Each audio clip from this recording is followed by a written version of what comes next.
keep my ground so clean. The heart and soul of the Cayman people. Thank you for keeping the culture alive. Let's spread the news every day.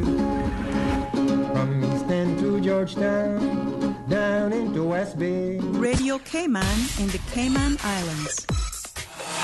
For the Record is brought to you by Vamped Motors, the only authorized Ford and Toyota dealership serving the Cayman Islands. Cayman Pharmacy Group, with a location in West Bay and professional pharmacy at CTMH Doctors Hospital. The Cayman Pharmacy Group has a location for you just around the corner. Seaboard Marine, with over 35 shipping ports, find your shipping solution by calling 949-4977 or visit seaboardmarine.com for competitive rates. And Rotary Central. For more than 110 years, Rotary members have used their passion, energy, and intelligence to take action on sustainable projects. This is For the Record with Orrett Connor. Coming to you live from Radio Cayman Studio. For the Record. For the Record. For the Record. Hear from your government officials, independents, and the opposition on issues that matter to you. For the Record. Engage in an open dialogue between residents and lawmakers. For the Record. For the Record. For the Record. Informative, impartial, insightful. This is your talk show. 1-800-534-8255. Your calls, your input. This is For the Record. And now, your host, Orrett Connor. Good morning and welcome to For the Record. Today is Monday, the 25th day of March, 2019. I trust that everyone had an enjoyable weekend. Those of you who attended the agriculture show in the BRAC, trust that you enjoyed yourselves. Sure that you probably brought back some fruit and plants and stuff like that from the BRAC as well. Some bread also. And I trust that you enjoyed yourselves. I don't believe that there is any restrictions on bringing plants and fruits from the BRAC to Grand Cayman, despite the fact that I'm made to understand, I have heard that there may be some restrictions on plants from Grand Cayman going to Cayman BRAC.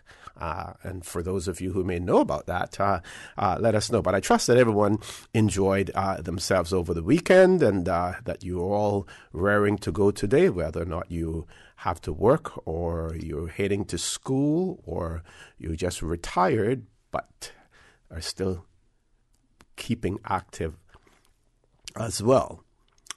For those of you who are on the roads, we ask you to be extremely cautious, observe the rules of the road, remember the life that you save may be your own. So I want to thank you, our listening and viewing audience, for allowing Radio Cayman and by extension For the Record into your homes, into your vehicles as you traverse the busy roads of the Cayman Islands, into your places of work, whether it be an office cubicle or if you're working in the outdoors. As you know, For the Record is a show produced by the staff and management of Radio Cayman, and it is geared towards keeping you abreast of issues as they arise and play out on the local, regional, and international scene. I am your host, Orrett Connor, and you're welcome to join me every Monday, Wednesday, and Friday from 7:30 a.m. until 10 a.m. Our phone lines are always open. There is always someone there waiting to take your calls. Today, it is the birthday lady, Miss Susan Watson's voice that you will hear when you call in on that phone. And we'll talk a little bit more about that birthday a little bit later on. You can call us on our toll-free number provided courtesy of Flo. That toll-free number is 1-800-534-8255. You can also call us on 949-8037 and 949-6990. If you don't like to talk on the telephone, email us at For the Record. That is one word, For the Record, at candw.ky. WhatsApp us on 925-3261, where we encourage you to send us a text message or leave us a voice note. And, of course, you can follow us on YouTube simply by subscribing to Radio Cayman live stream. We will have guests in our studio later on this morning, probably after the 8 o'clock news, after the 8 o'clock news. So meanwhile, we will have an open mic to talk about whatever you want to talk about, and that's fit to be discussed over the airways as well. And before we do that, we want to mention some birthdays. Belated happy birthday to Miss Phyllis Moxham Jensen. Those of you, some may know her as just Phyllis or Phyllis Moxham.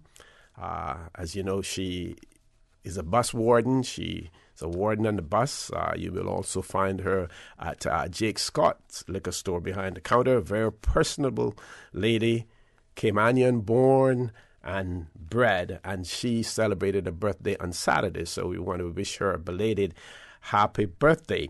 She also wants to extend birthday greetings to Miss Cindy Crutchley, who is celebrating a birthday today, and of course today our own Miss Susan Watson is celebrating a birthday. Most people take their birthdays very seriously, and I'm sure she does as well, but some people would not be behind those controls this morning. They would be celebrating their birthday, taking a day off and celebrating, and others just, they celebrate, but they still go ahead and do whatever else that they have to do as well. So for all of those, belated happy birthday to Miss Phyllis Moxham Jensen, happy birthday to Miss Cindy Crutchley, and a happy birthday to our own Miss Susan Watson here.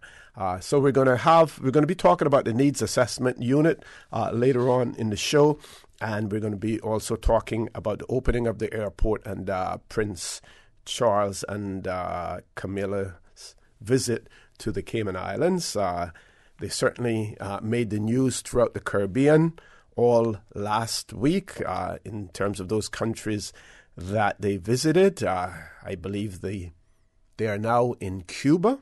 So they would have flown from Barbados, I believe it is, crossed over Cayman Islands, gone on to Cuba, and then will reverse and come back to the Cayman Islands again on Thursday. Of course, this visit is on behalf of the UK government to strengthen the ties with the Commonwealth. The UK see a need for that to occur, to strengthen those ties, because there have been many occasions, many instances, many occurrences when those ties between the Commonwealth and the UK, especially the Caribbean Commonwealth countries, where those ties have been strained in most instances because of actions of the UK, like, for instance, the deportations back to countries of origin for some people who had lived in the UK for years and years, the whole Windrush situation as well. And now, of course, there was one recently that probably was not even on the radar when this trip was planned, and that has to do, of course, with the sanctions bill and now the Foreign Affairs Committee report on the overseas territories as well, and the recommendations made in that report. So the Prince has his work cut out for him in terms of trying to repair those ties with the Caribbean Commonwealth countries on behalf of the government of the UK. Wish him luck in that endeavor as well. Of course, Cuba plays an extremely important part for the UK as well. They have a permanent embassy in Havana, Cuba. During trade shows, they play a very active role because they want to ensure that they have a presence there. Of course, the two biggest countries, the two countries with the largest presence in Cuba, Canada and Spain, and of course the UK trying to get their foothold there as well. So we will be talking about the Prince's visit here, about the opening of the airport as well. That will take place on Thursday. And of course, Thursday is a national holiday here in the Cayman Islands as well. Now, speaking of the Foreign Affairs Committee report, we see that in Bermuda on Friday, all of the members of Parliament in Bermuda united in rejecting the UK's Foreign Affairs Committee report, and in particular those areas that relate to belongership and the right to vote and same-sex marriages as well. In reading an article in the Royal Gazette, I saw something here, and I'm not sure. Well, he has said so. Mr. Craig Connor, who is a member of Parliament in Bermuda, he voiced his opinion that the UK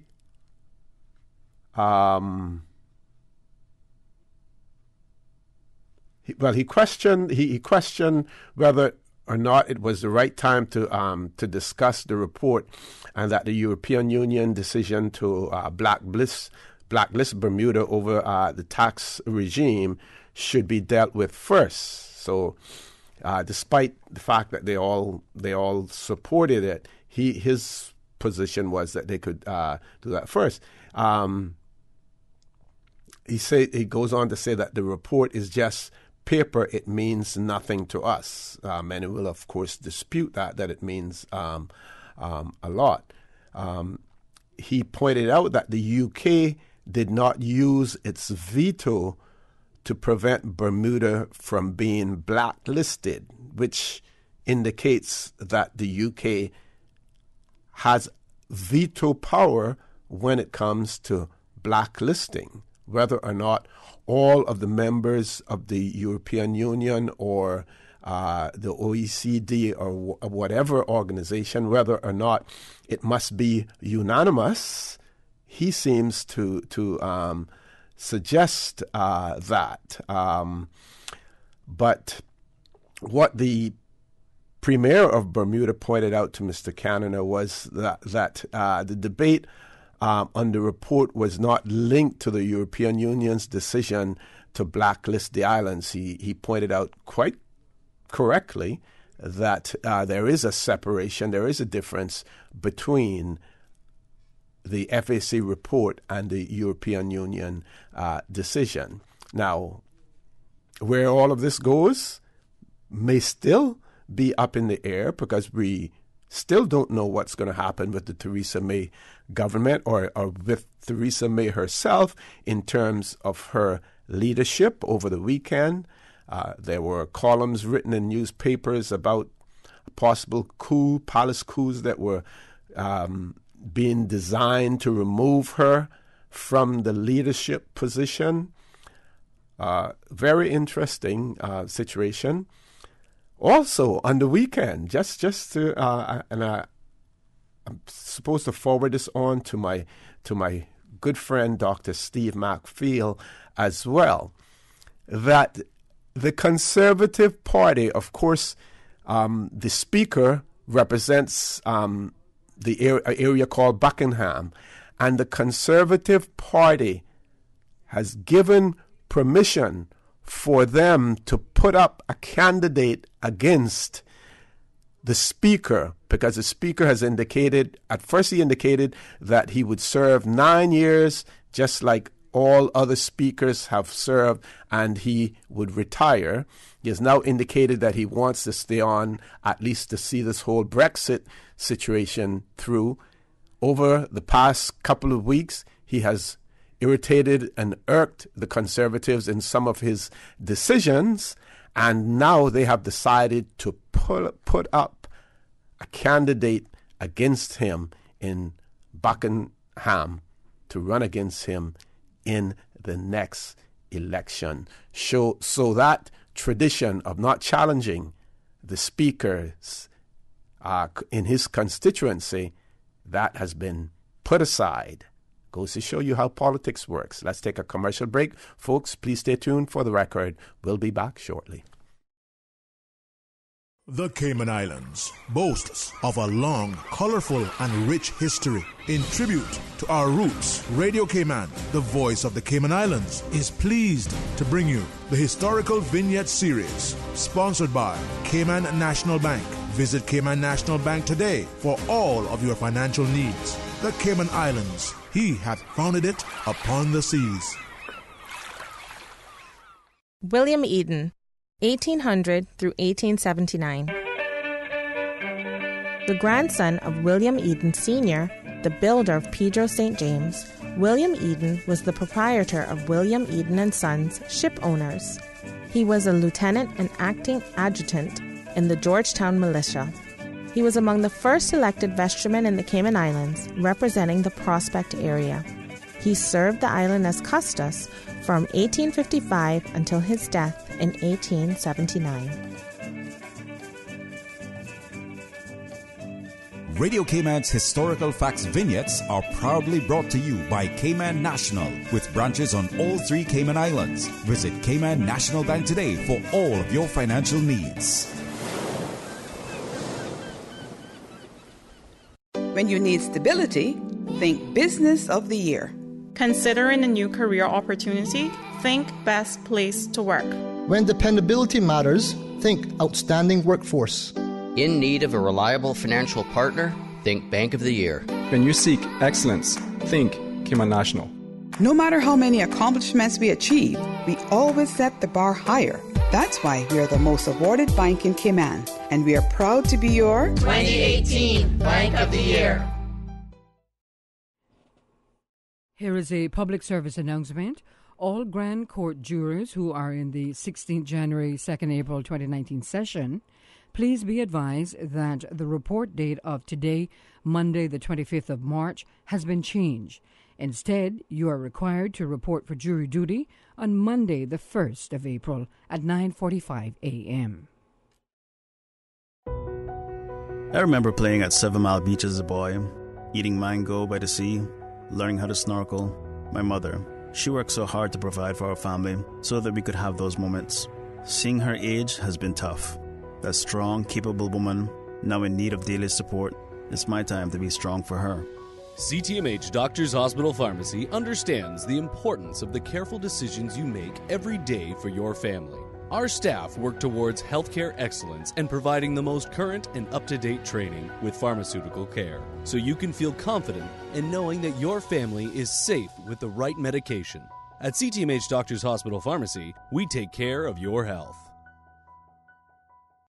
It's March Madness on all SUVs at BAM Motors, with SUVs starting as low as $20,500 and savings up to $6,000. Find the SUV that fits your budget and island living style.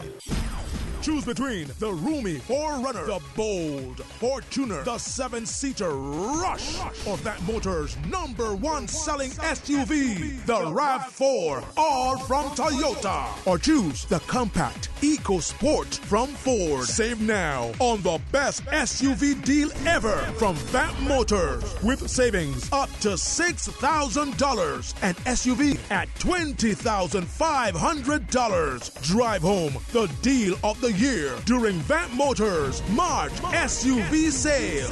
BAM Motors, Walkers Road.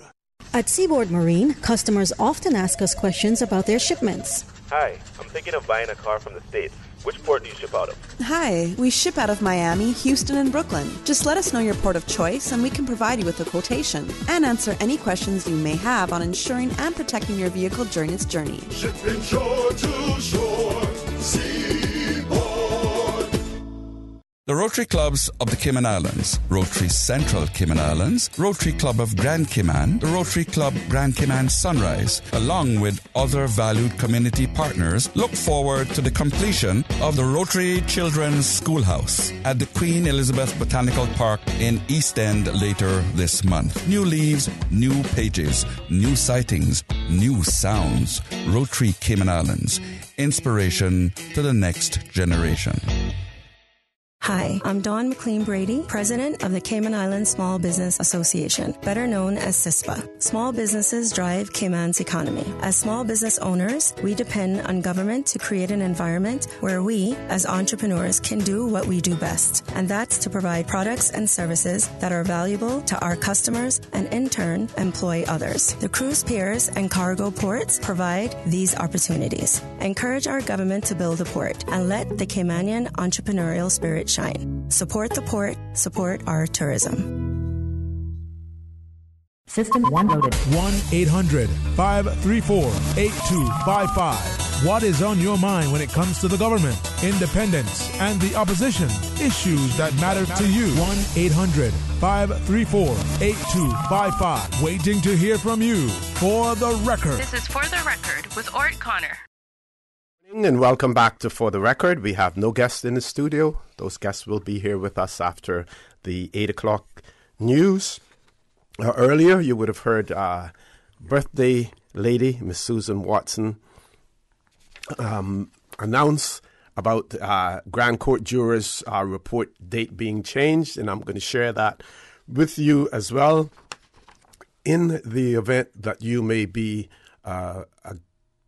chosen as a Grand Court juror, or you're being part of the pool to be chosen. So all Grand Court jurors who are in the 16th of January to the 2nd of April session, because I believe that they choose you may be chosen for a period of time, but then whatever session that you have been assigned to. So if you've been assigned from the 16th of January to the 2nd of April 2019 session, you are advised that the report date of Monday, that is today's date, Monday the 25th of March, has been changed.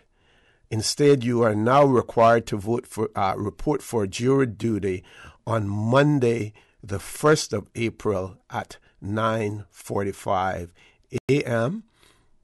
And if you have any questions or need any information, you call the jury information line, which is 244-3899 for most up-to-date information, or you can email jury@judicial, JUDICIAL.KY. I believe we have one caller. Let's go to the phone lines. Two callers. First caller, good morning. Welcome to For the Record. Hello. Good morning, sir. How are you? Good morning. I'm fine, thank you. I will be from the Susie. In international affairs, right after Saturday, they had a protest in England. Yes, a huge one. Over a million, right? Mm-hmm. Right, million plus, right? And how I see this, just playing out now, right? Just rallying around, right? And like, she up 8 to 12 now. She got 9 days to go, and she might have no prime minister position, right? Because the Article 50, they can like out the question. And they had a Norway Plus alternative now. They had that from backbench perspective, right? And, yes. And the whole bunch of it now, Scotland gradually will leave right away, right? And Northern Ireland to the backstop in the custom unions, that's all everything. Mm-hmm. The whole bunch of it now is OC. Mm-hmm. Donald Trump is patiently waiting, right? Contemplating, right? Mm-hmm.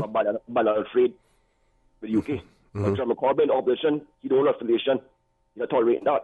So they better make an urgent intervention right away now. Mm-hmm. I know, Cayman, our finance world, we are right now, right? We kind of like all right, we mutually all right, right? And they downfall with OC. They have, if the deal are resolved properly, right? The economic problems, right? It got dysfunctional, and the lack of confidence in the markets over there. Yeah.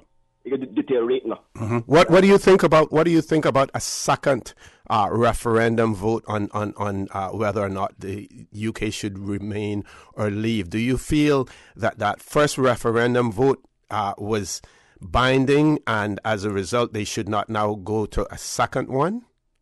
I mean, so see personally, right? If I were there now, right, I would say, listen, 3 years ago they vote for it. Mm-hmm.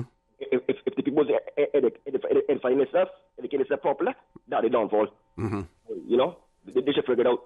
I mean, if I were there now, I know resolve it, right, swiftly. But you know, 3 years ago they went to it, right? James Cameron lost that position. Yes. So they should know what they're doing. And listen, we'll see. I hope Cayman better prepare for independence. I know it'll be. Right, but prepare. Yeah, we need to, but some people don't even want to talk about it, unfortunately. I do it afraid of now. Yeah. Right, but this is where I'll chat. Have a good day, sir. Thank you very much. Thanks for your insight and your input. Next caller. Caller, good morning. Welcome to For the Record. Good morning, O.C. Hey, morning, Doc. How are you? Not bad. And you, that caller, I love the way he analyzes it. Oh, yeah, and he keeps up to speed with everything that is happening. Yeah, that's a really well informed, insightful information he gave there. Yeah, well, see, I you know, there are a lot of things happening in the world, and it is unfortunate that the majority of people in our society are not focusing on some of these challenges that we are also involved with, because everything that happens will impact us in the final analysis. What happens to the United Kingdom will impact us. What type of decisions that they make. But one of the big things, I think, and I'm sure we don't have time to really speak about it at this particular point because you have to go towards the 8 o'clock break. Right.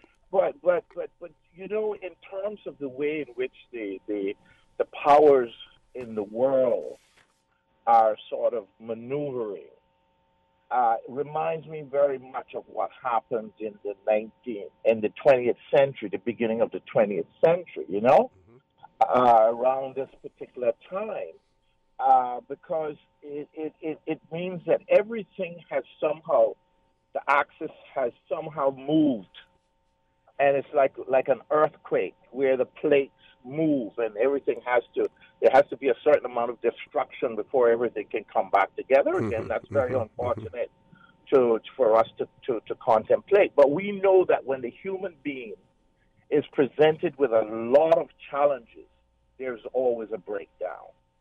And we are all presented with challenges at this particular point. And the type of challenges that United Kingdom is presented with, a lot of people would never think that those challenges ever existed before.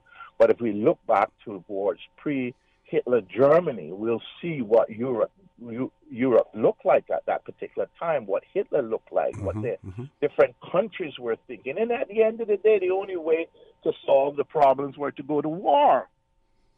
And I have this funny feeling that we are going to experience some really traumatic, drastic changes in the world very soon, and we need to, you know, bear in mind that we are a very small island society, and we are experiencing a lot of tremors ourselves that we don't, as a public, even feel. Because we're not really part of the pulse of the country, of the nation anymore. We don't have that relationship with the decision makers anymore. It's impossible for me to predict what the so-called unity government is going to do, even in regards to the tower that Dart wants to build, because they might have already sat down and made their decisions themselves and said, okay, well, let's give the people a possibility to think about it or to do a referendum on it. But at the end of the day, those with the power are going to have the say. It will be done. So many things are being done and decisions are being done in this world in very small groups. And then the majority believes still that there is democracy, and we're out there perhaps saying things, but we don't really have that very finite and very important access to the pulse of that heart, which is regulating the world and the universe at this particular time. So it will be very interesting, OC, to hear your show. Hello? Yes, go right ahead. We're almost there, Doc. Very quickly. Yeah, to hear your show because I love the discussion there with Roy, you, Steve, and Miss Teresa. And I like that level of discussion. I know that the general public might not necessarily want to tune into it, but I would encourage you at least to get that kind of mindset as often as possible together, so that perhaps we will be able to get a better insight into exactly how our society is being socially engineered and reconstructed as what I call a pigmentocracy.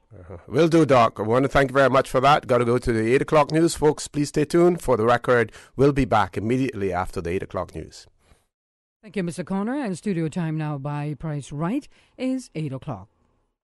Price Right is Grand Cayman's warehouse shopping superstore, making your dollar go further with huge savings and no membership fees. Get more of the things you use every day at the right price. But it's not just grocery and health and beauty. Price Right has a full range of products from office to automotive, patio furnishings to kitchen appliances, and even electronics. And since warehouse prices mean savings for you, everything is priced right at Price Right, Grand Cayman's warehouse shopping superstore. Access information. Your community. News and information. Radio Cayman is your choice, your voice for today's biggest news. Radio Cayman.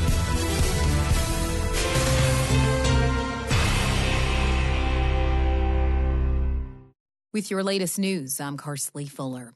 The 55-year-old man killed in Friday morning's hit and run in Cayman Brac was Mitchell Marvin Ray. The Royal Cayman Islands Police Service say officers from the Traffic and Roads Policing Unit were sent to Cayman Brac on Friday to help in investigations, which remain ongoing. Mr. Ryan's body was found shortly before 4 a.m. on Watering Place Road near Esperanza Bar. It was Cayman's first fatal car crash of the year. In other news, Open Agriculture Show. The 16th Annual Agriculture Show in Cayman Brac draws big crowds this weekend. Agriculture Minister and Sister Islands Representative, the Honourable Juliana O'Connor-Connolly, says over the last few years, the event has transformed into a country fair-style show.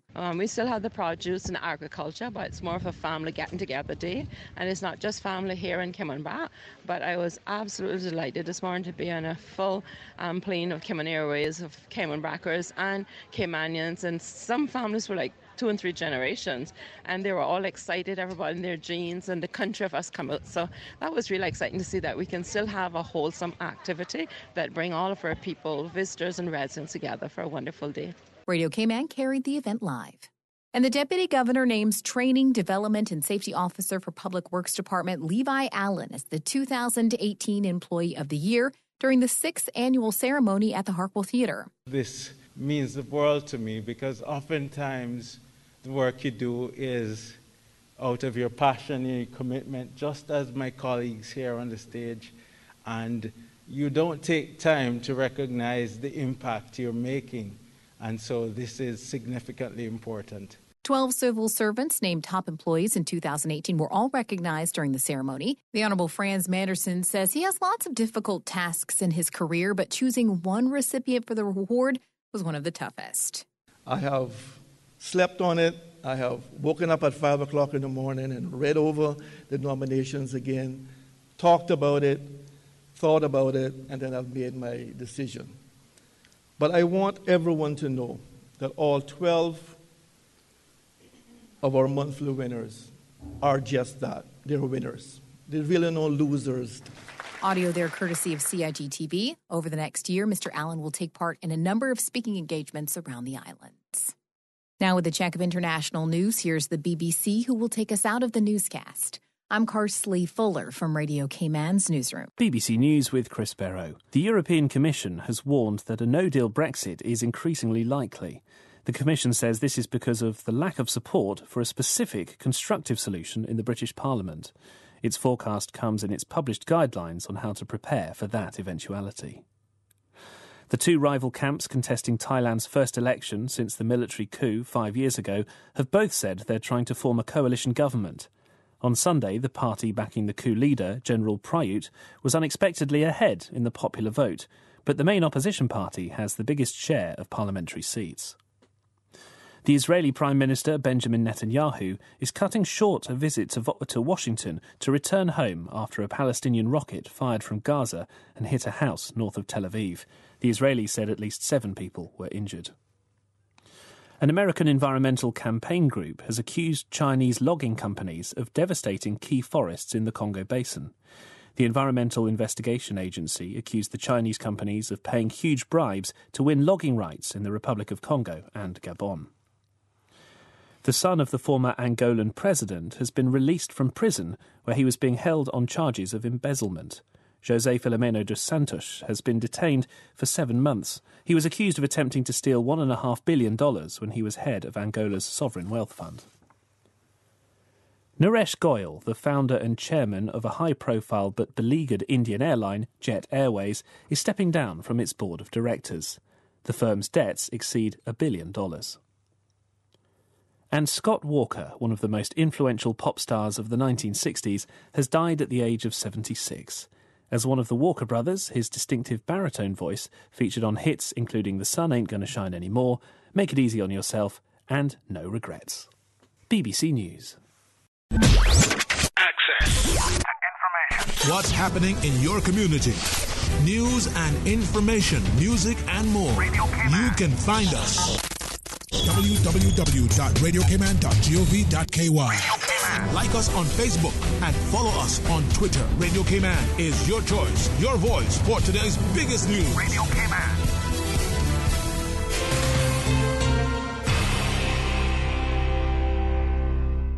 If you would like to have clear and healthy skin, then ask the pharmacist at Healthcare Pharmacy in Grand Harbor about Proactive and X-Out skincare products. Get your best blemish-free skin ever with dermatologist-developed Proactive. X-Out is a revolutionary doctor-developed acne treatment designed just for teens. This one-step face cleanser works 3 ways to clear up acne. Ask the pharmacist at Healthcare Pharmacy in Grand Harbor for advice on Proactive and X-Out. Get the skin you've always wanted. Healthcare Pharmacy, Grand Harbor.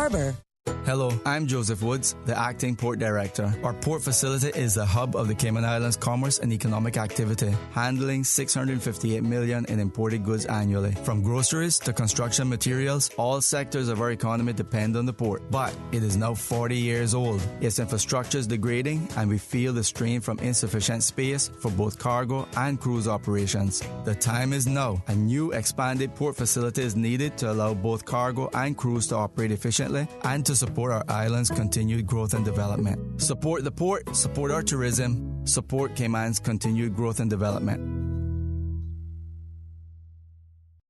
I grew up with diabetes. The easy part is controlling it with insulin. The hard part is living with diabetes. But there's hope. Sol Cayman and Esso Station dealers are teaming up with the Cayman Islands Diabetes Association in their goal to create awareness and provide education to their community. Until April 12th, 5 cents from every gallon of fuel sold will be donated to the Cayman Islands Diabetes Association on your behalf. Fill up at any Esso station today and fight diabetes together. The Esso brand is a trademark of ExxonMobil Corporation and is used under license.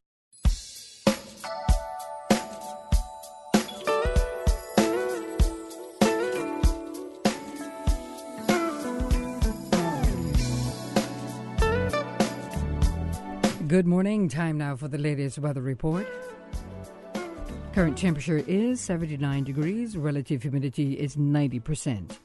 Barometric pressure 29.99 inches and rising. The wind is out of the east at 4 knots. Overnight low temperature was 75. Synopsis indicate remnant moisture associated with the cold front now out of the area, along with light winds, will support variable cloudiness and showers over the Cayman area during the next 24 hours. Radar images show scattered showers over the Cayman area moving towards the west. Now the forecast for today calling for partly cloudy skies with cloudy spells and a 30% chance of showers. Temperatures will be in the mid-80s. Your winds will be east to northeast at 5 to 10 knots, and seas will be slight to moderate with wave heights of 2 to 4 feet. Tonight, partly cloudy skies with a 20% chance of showers and temperatures falling to the low 70s tonight. Your winds will be northerly at 5 to 10 knots, and seas will be slight to moderate with wave heights of 2 to 4 feet. Low tide will be this morning at 11:46, high tide this evening at 5:14, and a low tide again tonight at 11:41. The sun will set this evening at 6:36 and will rise tomorrow morning at 6:25. And the outlook is calling for similar conditions expected through Wednesday, with winds increasing to moderate strength by that morning. And that's the very latest on your weather report.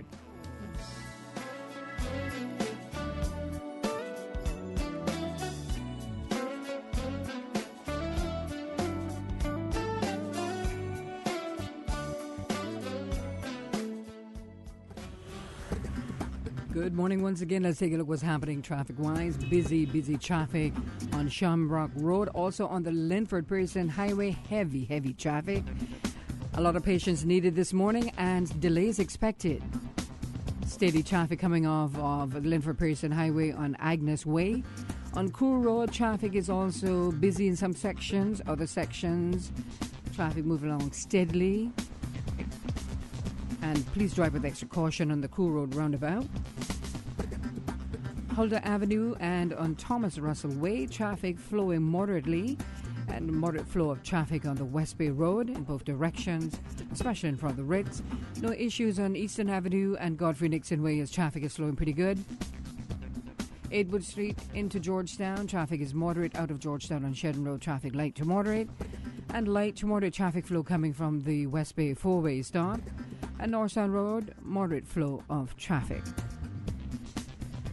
And steady traffic coming off of Bobby Thompson Way. That's what's happening on your roads. Join us again at about 10 minutes after 12. We'll update you traffic-wise.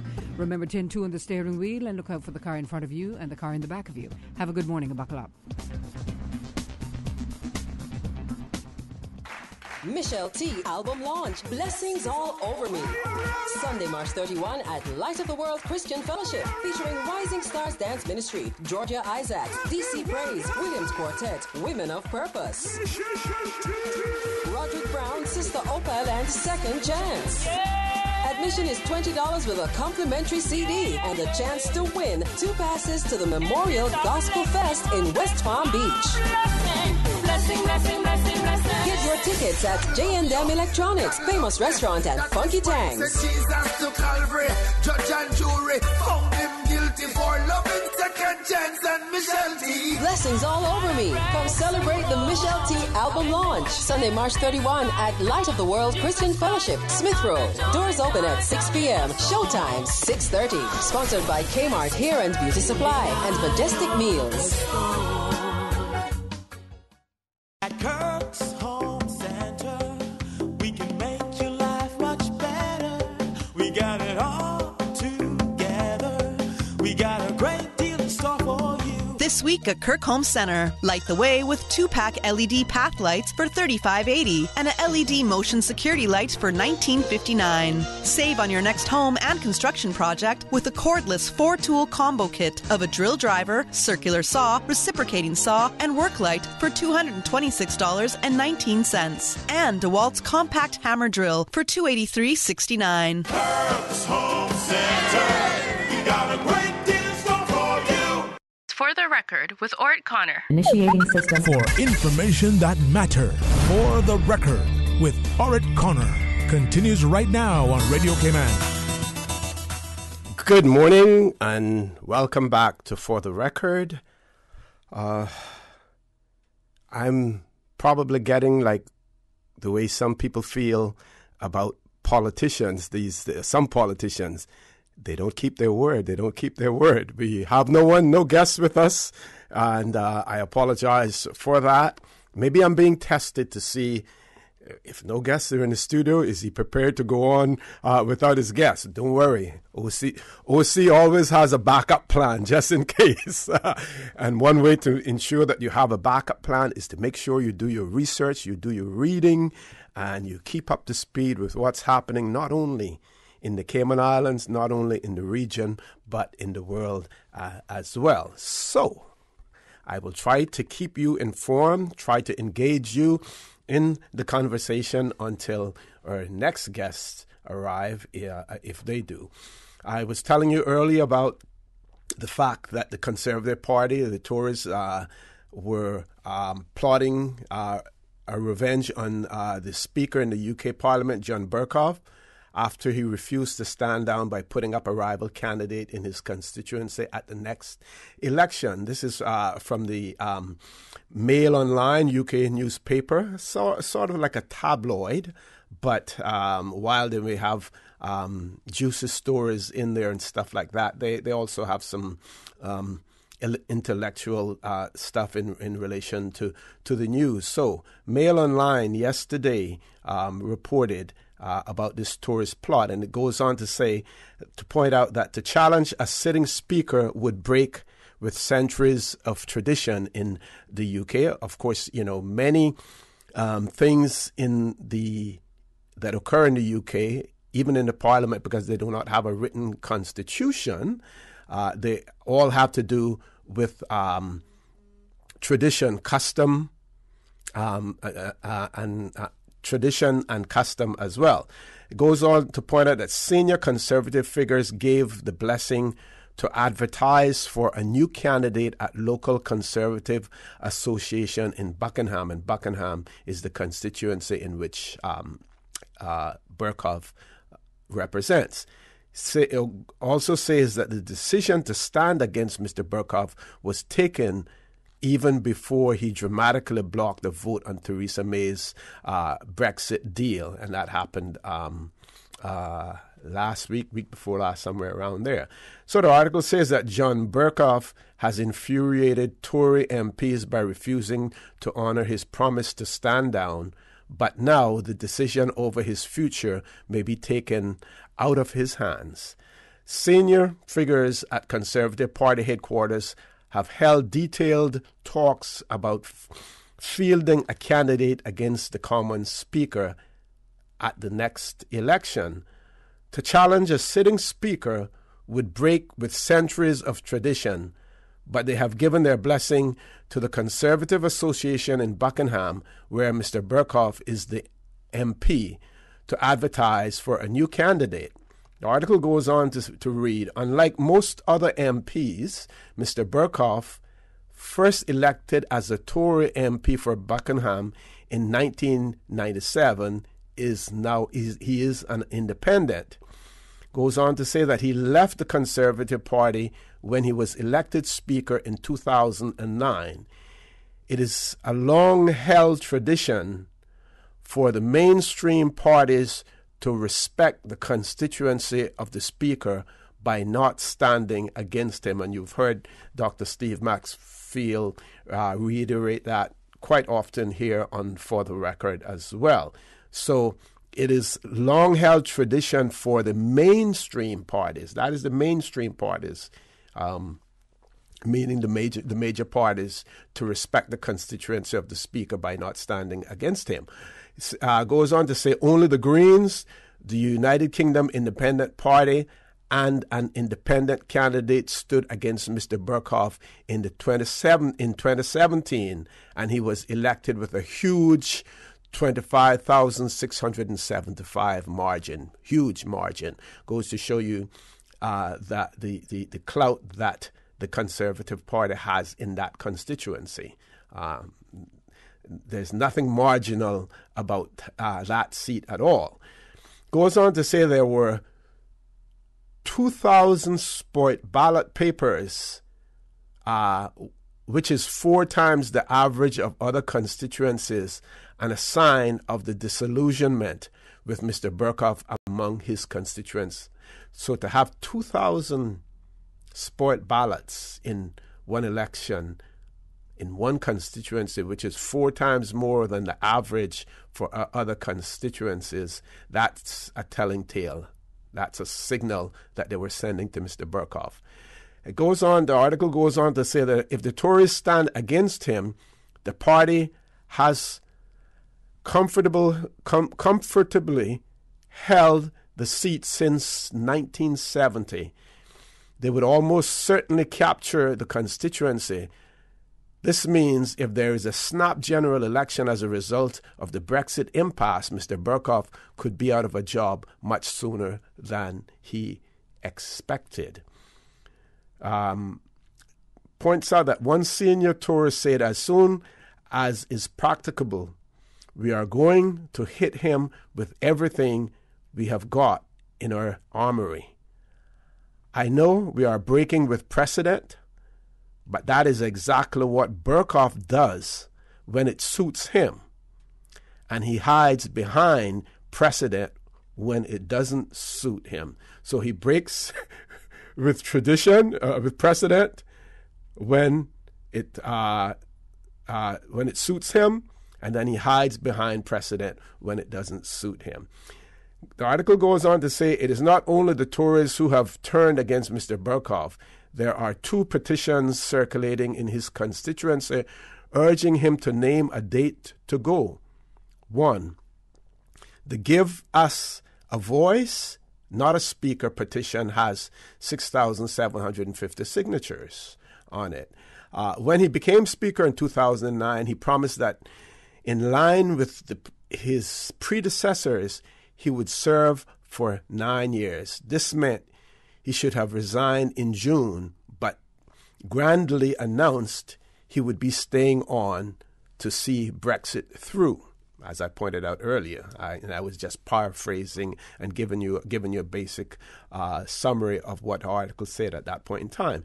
The decision to stand against Mr. Burkhoff, described by one senior minister last night as the nuclear option, was taken long before he dramatically announced he was blocking a vote on Theresa May's Brexit deal.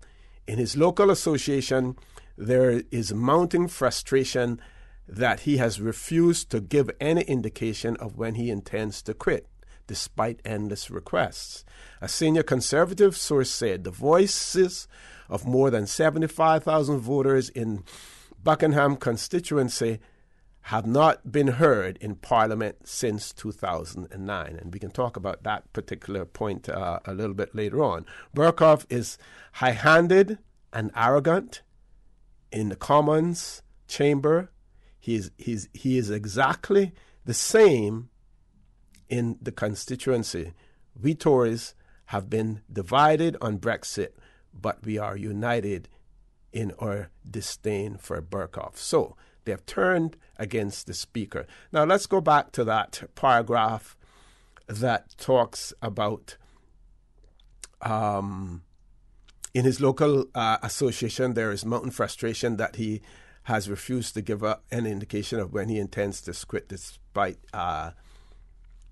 not that paragraph. This paragraph. A senior Conservative source said the voices of more than 75,000 voters in the Buckingham constituency have not been heard in Parliament since 2009. And that there is one of the negatives against having a speaker that is chosen from amongst the elected members of the Legislative Assembly.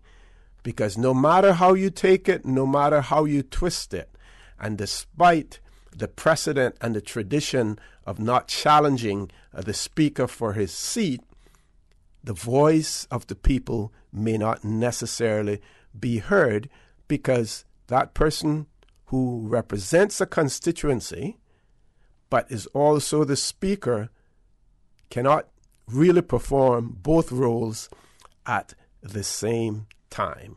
That is why I believe here in the Cayman Islands, where we have 19 members of our Legislative Assembly, neither constituency can really afford to not have their voice heard. Now, we're just getting accustomed to single-member constituencies here in the Cayman Islands.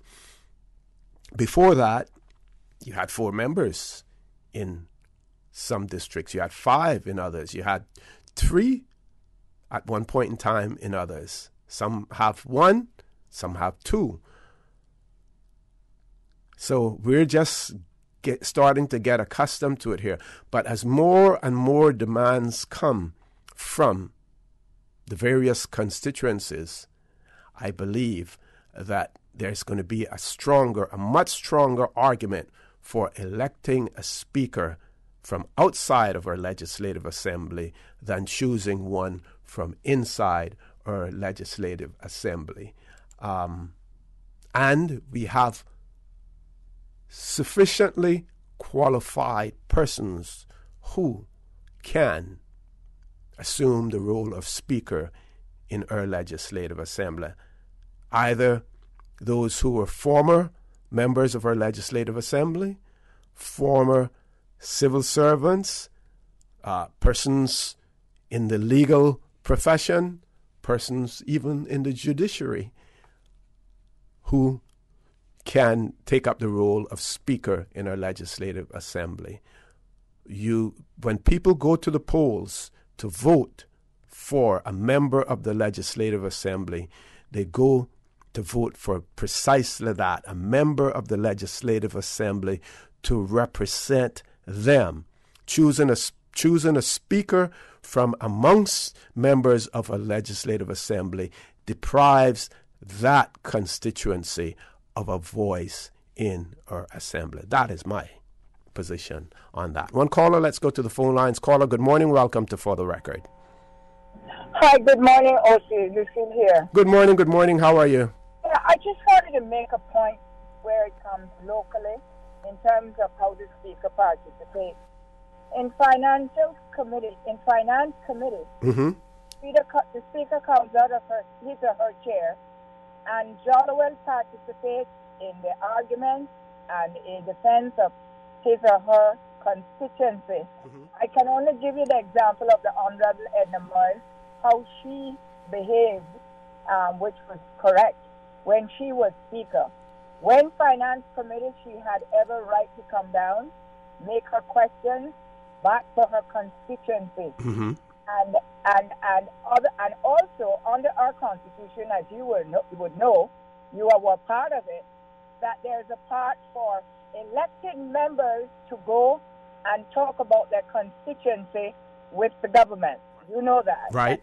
That's correct. So I want you to tell the public that happens too.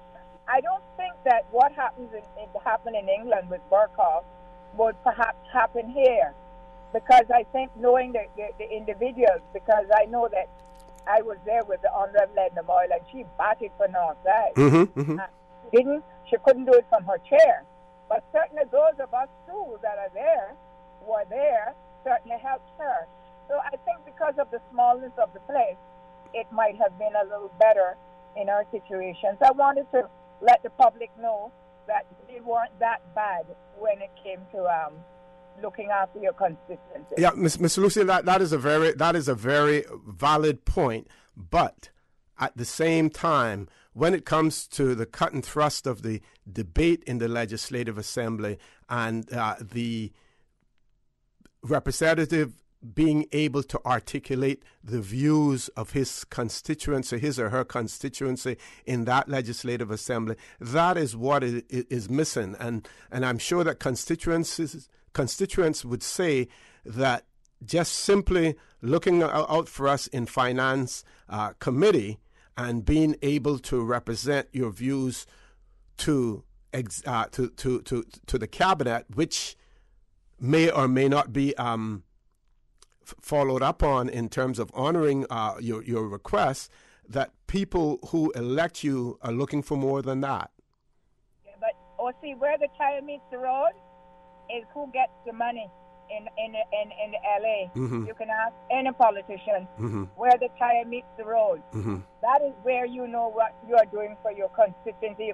You can get up and pontificate as much as you like in the debate, and if you can't get anything for your constituency, dog eat your supper. Mm-hmm. That Finance Committee to me is the most crucial place in Parliament.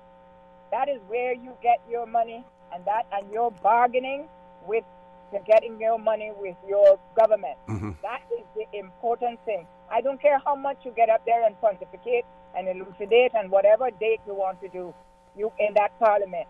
If you can't get money for your constituency, you are a dead duck. Mm-hmm. Well, Ms. Lucille, could you point out then what are the benefits to a constituency by having their representatives sit as Speaker? Well, we didn't create that. We didn't create that one. At times, it is beneficial. At times, it's not. I mean, we have done it over the years. And, I think Cayman has to be very careful how we isolate things. Right now, that's the way it is in the Constitution. When we change the Constitution, then we can do that. Well, the Constitution gives us an option, either inside or outside, and I would imagine that option is there that option is there in the event that you're put in a particular situation that you need to use it. Like, for instance, if you need that additional vote in the Legislative Assembly, then you ensure that person is sitting in the Legislative Assembly as a member, not as a speaker. But that too, but then, until you sit in that seat and until you're there, where you are not able to make the comments that you're making. And I'm very kind to you now, because you have to really be in Parliament to understand what really happened. Well, I agree with you to a certain point. You have to be, but you can be an observer and you can be someone who follows what happens in other parliaments and understand exactly what it's all about too. You don't have to be as kind as you want to be to me. No, I just want the people to know that we shouldn't just say someone should be from outside, because at the end of the day, your best people may be who you select. And I say that without caution. Because a speaker, especially now that we're going independent, as a parliament, it can be good on both sides to have one from outside or inside. It can be good, and I would think that the speakers that we have had have been excellent, that have become from the no question. And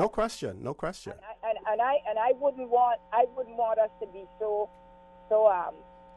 narrow-minded to say, look, we want them to be from outside, because that too has its own set of problems. And we have seen that. Ms. Luth, sorry. Politics. Even speakership is about politics, right? We're seeing that now in the UK. Well, Burkhardt is who he is. That if you follow him, that's the way he is, and they put him in. But I mean, the problem is that they have the long standing that you only serve for 9 years, and after that you give other people an opportunity, which he doesn't want to do that. Right. He wants to stay with Brexit. He has his own reasons for that. I don't want to get into the UK's politics. I watch it every morning, but I don't want to get into it, because they're a little different from us. Okay. I think my relationship was with the Honorable Edna Moyes, and she, I knew what she did. We hear these debates, but the real thing is how you negotiate outside.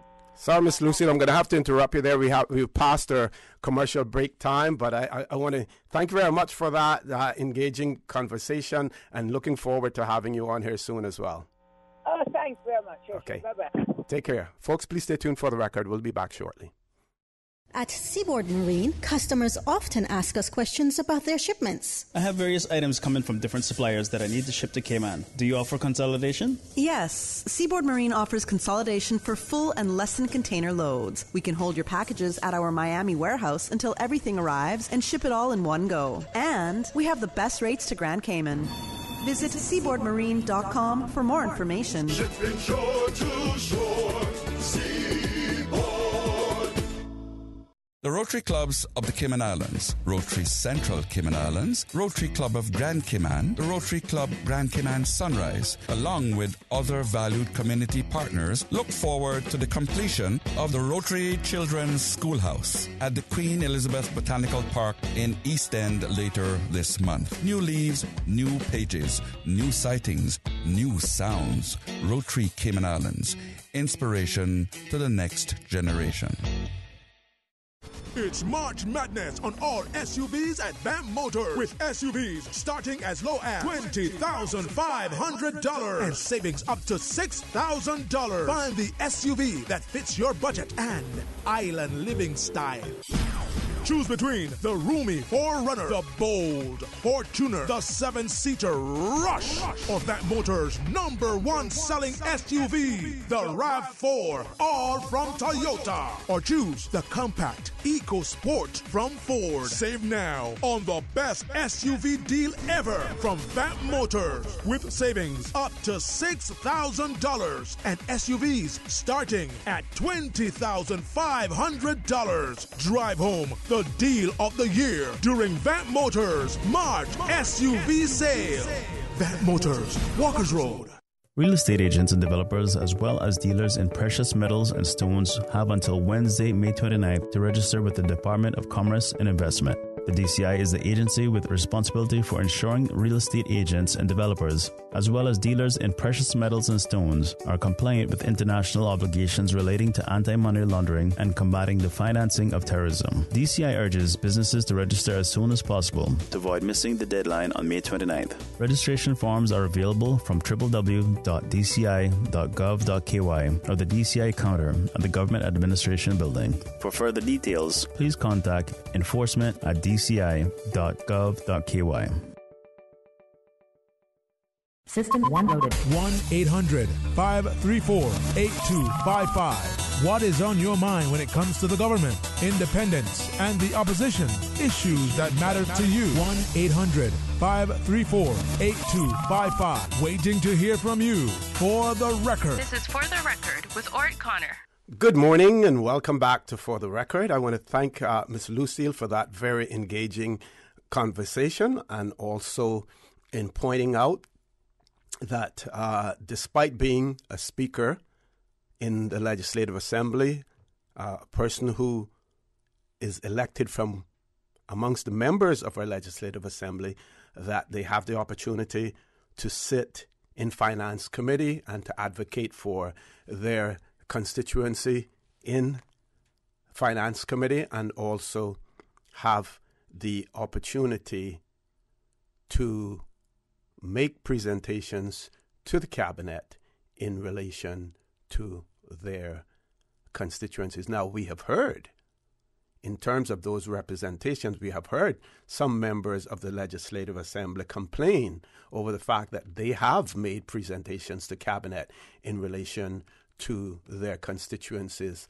and are still waiting, in some instances, years after, and elections following then, and still have not gotten some of the things that they have been promised as well. So while that is true, one needs to look at the effectiveness of that. We know what occurs in our Legislative Assembly because the proceedings in Finance Committee are aired publicly, and I believe that even the general public can sit in the Legislative Assembly when Finance Committee is sitting as well.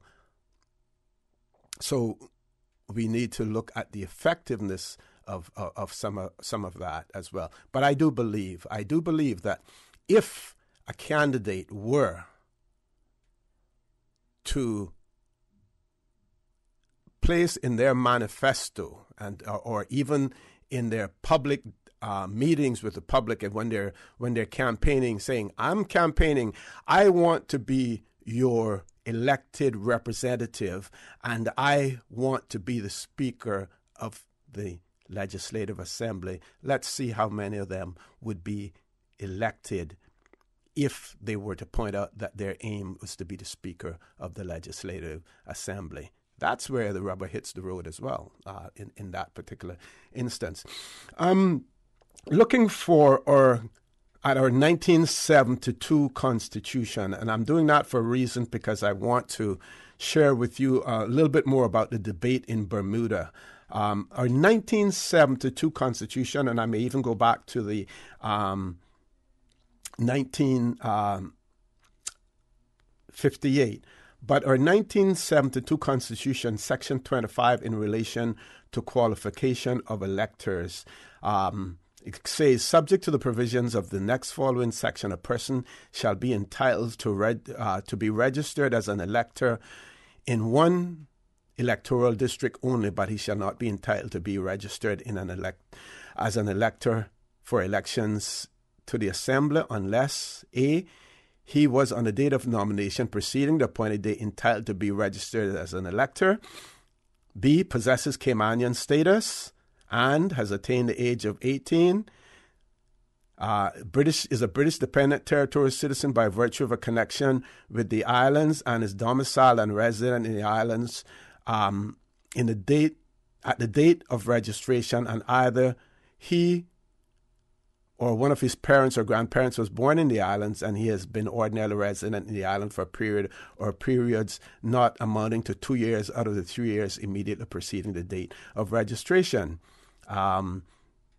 And then it goes on to talk about being ordinarily resident in the islands for a period of or periods amounting to 7 years out of the 9 years immediately preceding the date of registration, and in the 3 years immediately preceding the date of registration, the number of days on which he was absent from the islands does not exceed 300.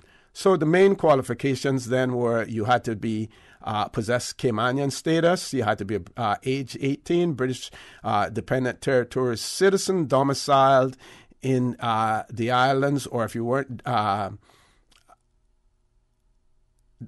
domiciled in the islands, and either he or his parents or grandparents had to be born here. I'm reading all of that to talk about Bermuda and talk about the Foreign Affairs Committee report that talks about doing away with belongership or Caymanian status and giving British citizens and British overseas territory citizens the right to vote and hold office in the legislatures of those territories. Now, Bermuda has a history that is steeped in racial discrimination. Universal adult suffrage was not extended to all Bermudans until 1968. They had what was known as the theater boycotts at one point in time, and that those boycotts helped to for blacks in Bermuda to attain more rights. And of course, you had a situation where a governor and was also assassinated in Bermuda as well. So one of the members of Parliament, Mr. Rolf Commersong, talks about the fact that Bermuda experienced a 66% increase in immigration between 1960 to 1970. Now, bear in mind that 1968 was when blacks got the right to vote in Bermuda. So between 1960 and 1970, that decade, they saw a 66% increase in their population.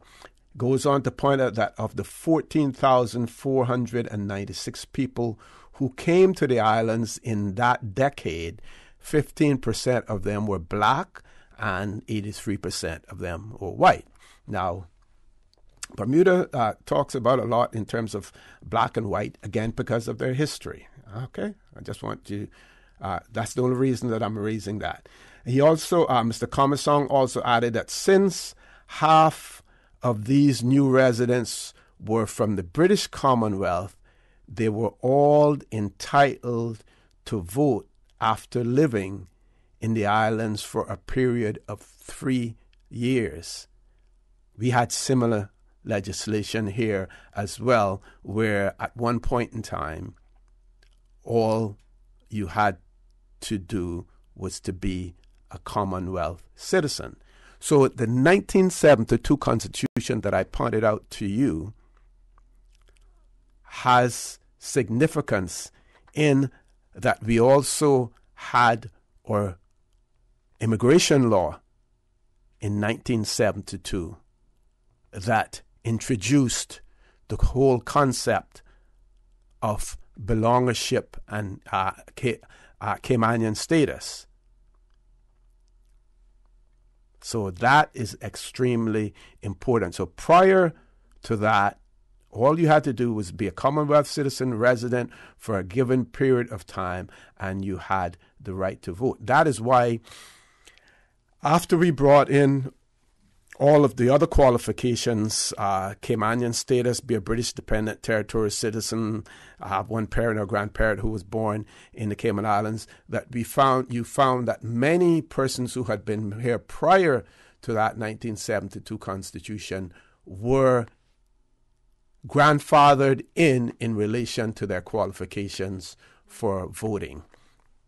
Mr. Commerson also goes on to say that a gentleman, one of the premiers, I believe, of Bermuda as well, Henry Tucker's United Bermuda part of government were indulging in some of the worst forms of racialized social engineering to foster white migration in the country at the expense of black Bermudans. So again, it goes to show you how the Bermudans feel and why they're justified in taking the stance that they have taken in relation to this Foreign Affairs Committee report, because of their history, because of what was denied to Bermudans, black Bermudans in particular, over the years, what they had to fight for, and now they're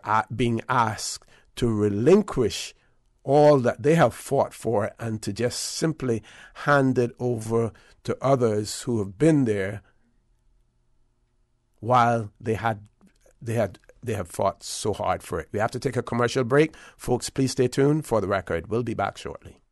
The Rotary Clubs of the Cayman Islands, Rotary Central Cayman Islands, Rotary Club of Grand Cayman, the Rotary Club Grand Cayman Sunrise, along with other valued community partners, look forward to the completion of the Rotary Children's Schoolhouse at the Queen Elizabeth Botanical Park in East End later this month. New leaves, new pages, new sightings, new sounds. Rotary Cayman Islands, inspiration to the next generation.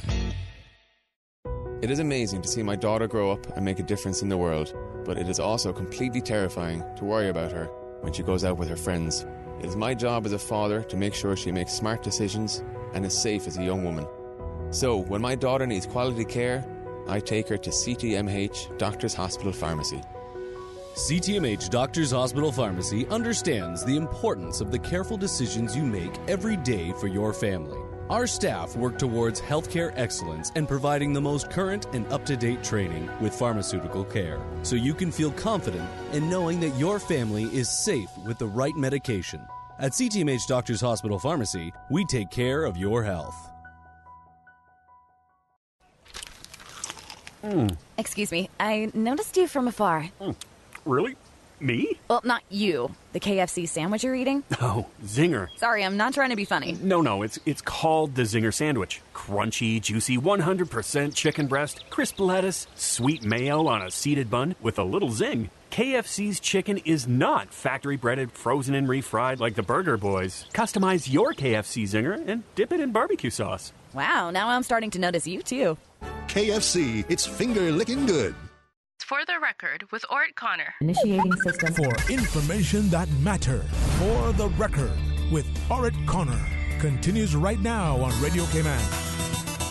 Good morning and welcome back to For the Record. We hope to have some guests in the studio.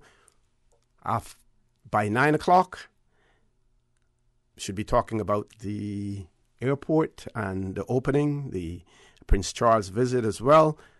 We don't want to forget the birthday lady in our studio here, and one of our listeners has written in and said, wishing Susan a great day and may the Lord bless her with many, many more birthdays. Thanks for all the great music you play for us. That, again, is for Miss Susan Watson, who's celebrating a birthday today, and we won't ask her age, and don't send any WhatsApp messages asking what her age is. She's young forever. Going back to the article and the discussion in the UK Parliament, a name familiar to some of us here in the Cayman Islands because he was here during the CPA conference, Mr. Christopher Famous. He is also a member of the Progressive Labour Party in Bermuda, and he's a backbencher. And he pointed out that his mother and others of her generation had to wait until they were 30 or 40 years old before they got to vote. He added that the 11 MPs on Westminster's Foreign Affairs Committee were dictating to the 250,000 in the colonies that they were dictating, which is many people have said the same. He says that is how, he points out that that's how dictatorships operated. He also predicted that if Bermuda extended the vote to the British, they would form their own political party and dismantle immigration control. Another gentleman by the name of Jamal Simmons, minister without portfolio, said the injustice of voting rights cannot go unchallenged. Another gentleman, Zane De Silva, who's the transport and tourism minister, added that he disagreed with the opposition that the debate was not needed at present because while they were all unanimously in condemning the report, there were some who said that there were more pressing things than others. And we have that in other jurisdictions as well, where some people feel we don't need to take it as seriously now as probably later on. My position is, and like I pointed out on Friday as well, that the UK has told us in the past that if we don't get our house in order, they will put it in order for us. They did that with capital punishment, and they did that with decriminalizing homosexual acts in private, as well. So, and what they have basically said with this Foreign Affairs Committee report is that we're giving the UK government, that is the FCO, an opportunity to sit with the overseas territories, discuss it, and come up with a solution to it. They haven't set a date like they did with the finance bill, but that may come. They may not even give us a date. They may just simply say, you have failed to do so. Take a motion to Parliament in relation to it. And we see the weakness of the Conservative Party now in the UK Parliament. So any number can play with them now in the UK Parliament. So again, going on to this debate in Bermuda, Mr. Zane De Silva said that we must lay down a marker, and we must lay it down early. We must let them know that we will defend the voting rights of the people of this country vigorously. Then a gentleman by the name of Mr. Walton Brown, who was once the Minister for Education, and now he's the Minister in the Cabinet Office. He said there is no reason why we should grant this provision to UK citizens and any more than we should grant it to any other citizens of any other country. He pointed out that the UK had more than 63 million people, and every parliament parliamentary constituency had a larger population than does Bermuda.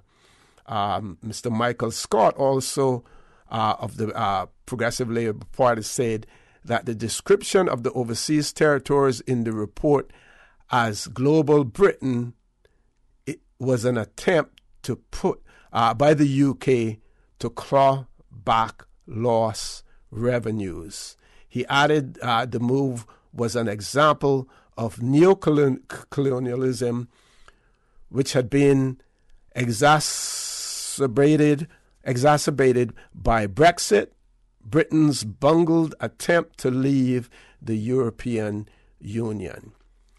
There is no question that the UK government, the UK, is trying to regain some of its stature internationally and throughout the globe.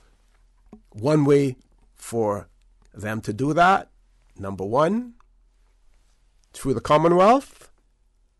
And the Commonwealth, all of those countries that retain Her Majesty the Queen as the head of state. And we see the work being done there. The other way is to continue to keep control over the overseas territories and to claw back some of the privileges that they have extended to the overseas territories through their various constitutions for them to legislate locally in certain instances. They're seeking to claw that back. Year after year after year, we have made amendments to our immigration law. We have introduced new immigration legislation. The UK has always assented to it, never challenged it in any way. But you also heard one of our callers last week said that the writing was on the wall. We had one of the ministers for the overseas territories, Baroness Scotland, who was in the Cayman Islands, and who told us that one of our issues, one of our problems was the whole concept of permanent residence that we had in the Cayman Islands. It is permanent residence that opens up the door for persons to gain Caymanian status and to gain everything else. Now, when we look at the Cayman Islands, I think that we have come a long way in terms of extending some provisions for tenure for those persons who have been in the Cayman Islands for a long time. Some of it was not handled properly, like in 2003 when we had the whole status fiasco.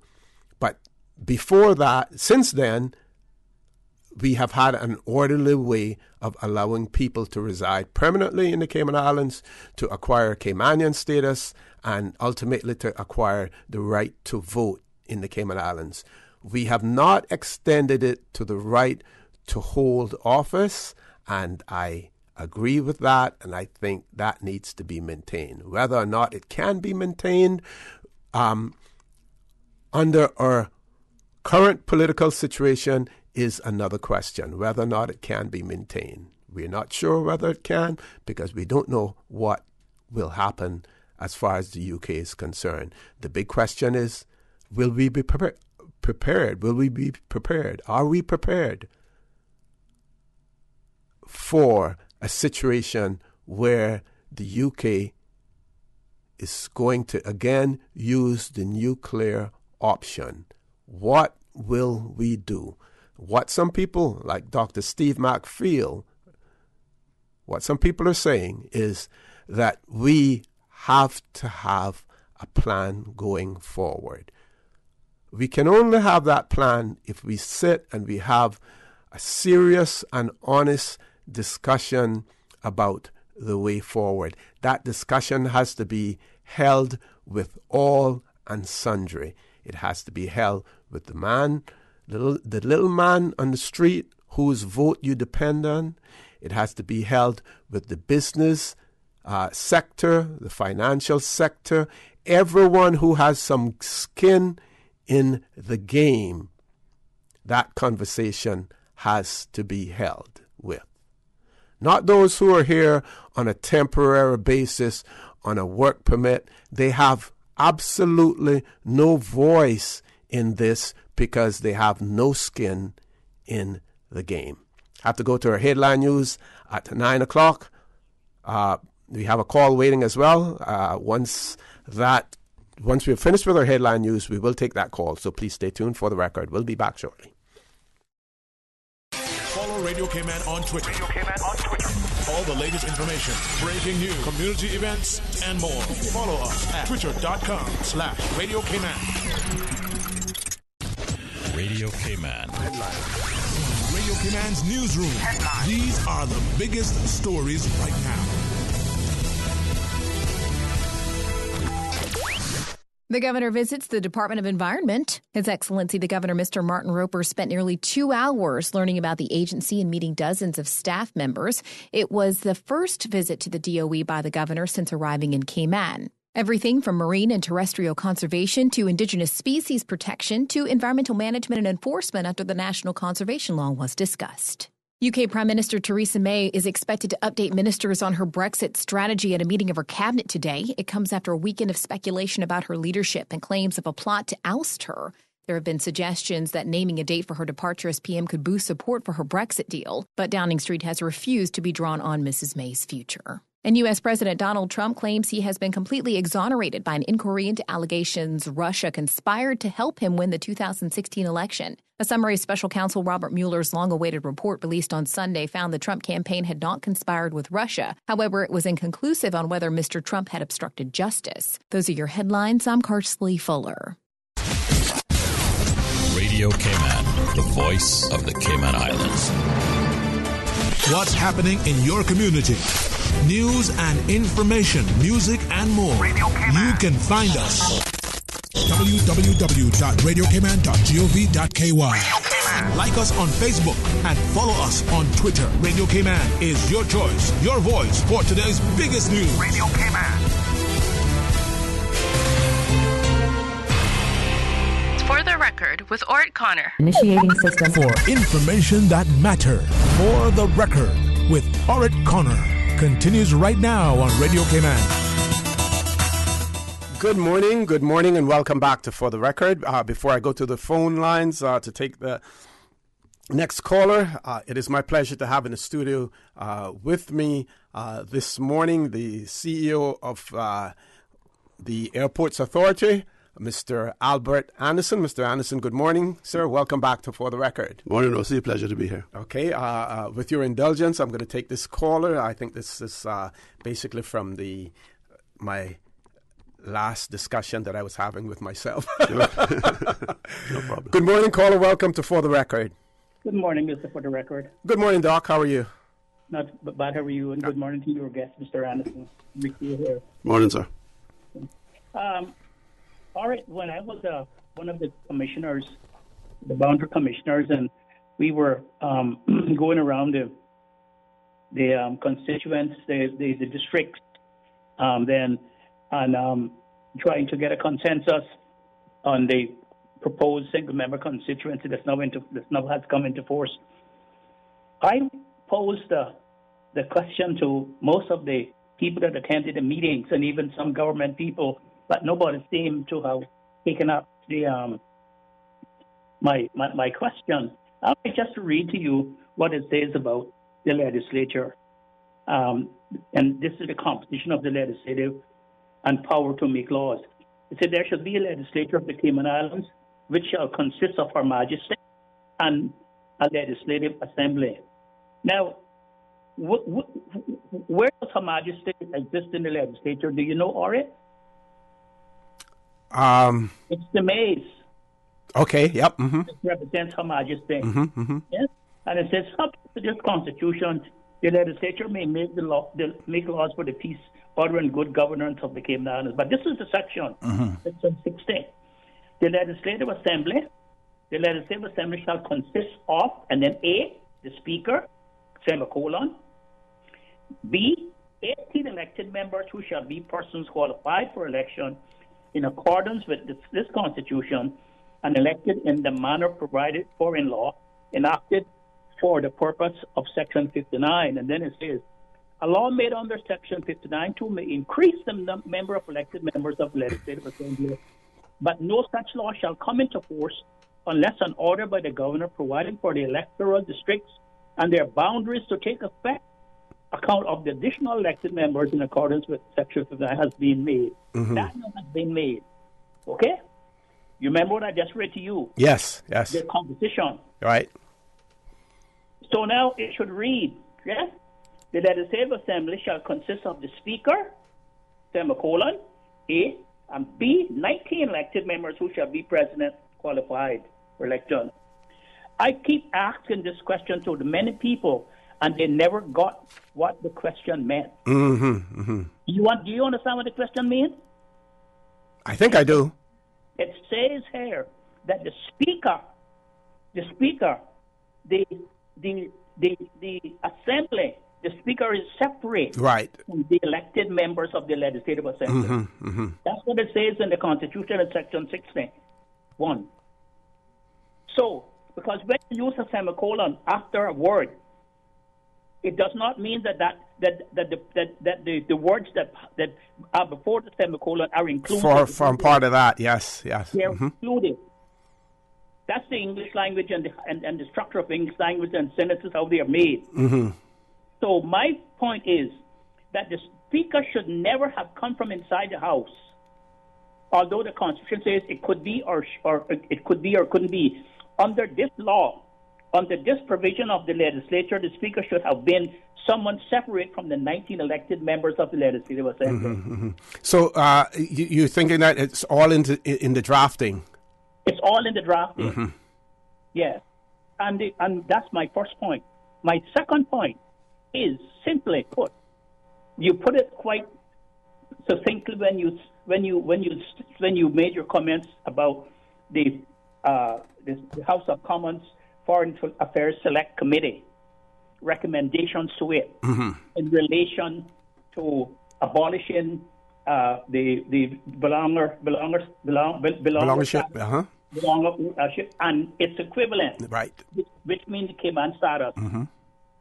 If that happens, and they say that a date should be set for that, it means that Section 61, qualifications for membership of the Legislative Assembly would have to go. Yes.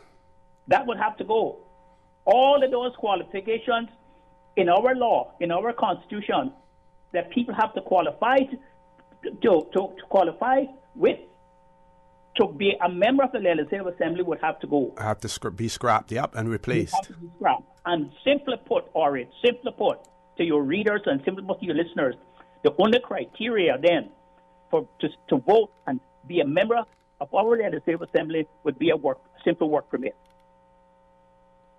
As long as you were a British citizen or a British overseas territory citizen and you had a work permit to come here, you could vote. Mm-hmm. And according to them, that might have to be abolished. As long as you come into the territory, you could vote. Yep.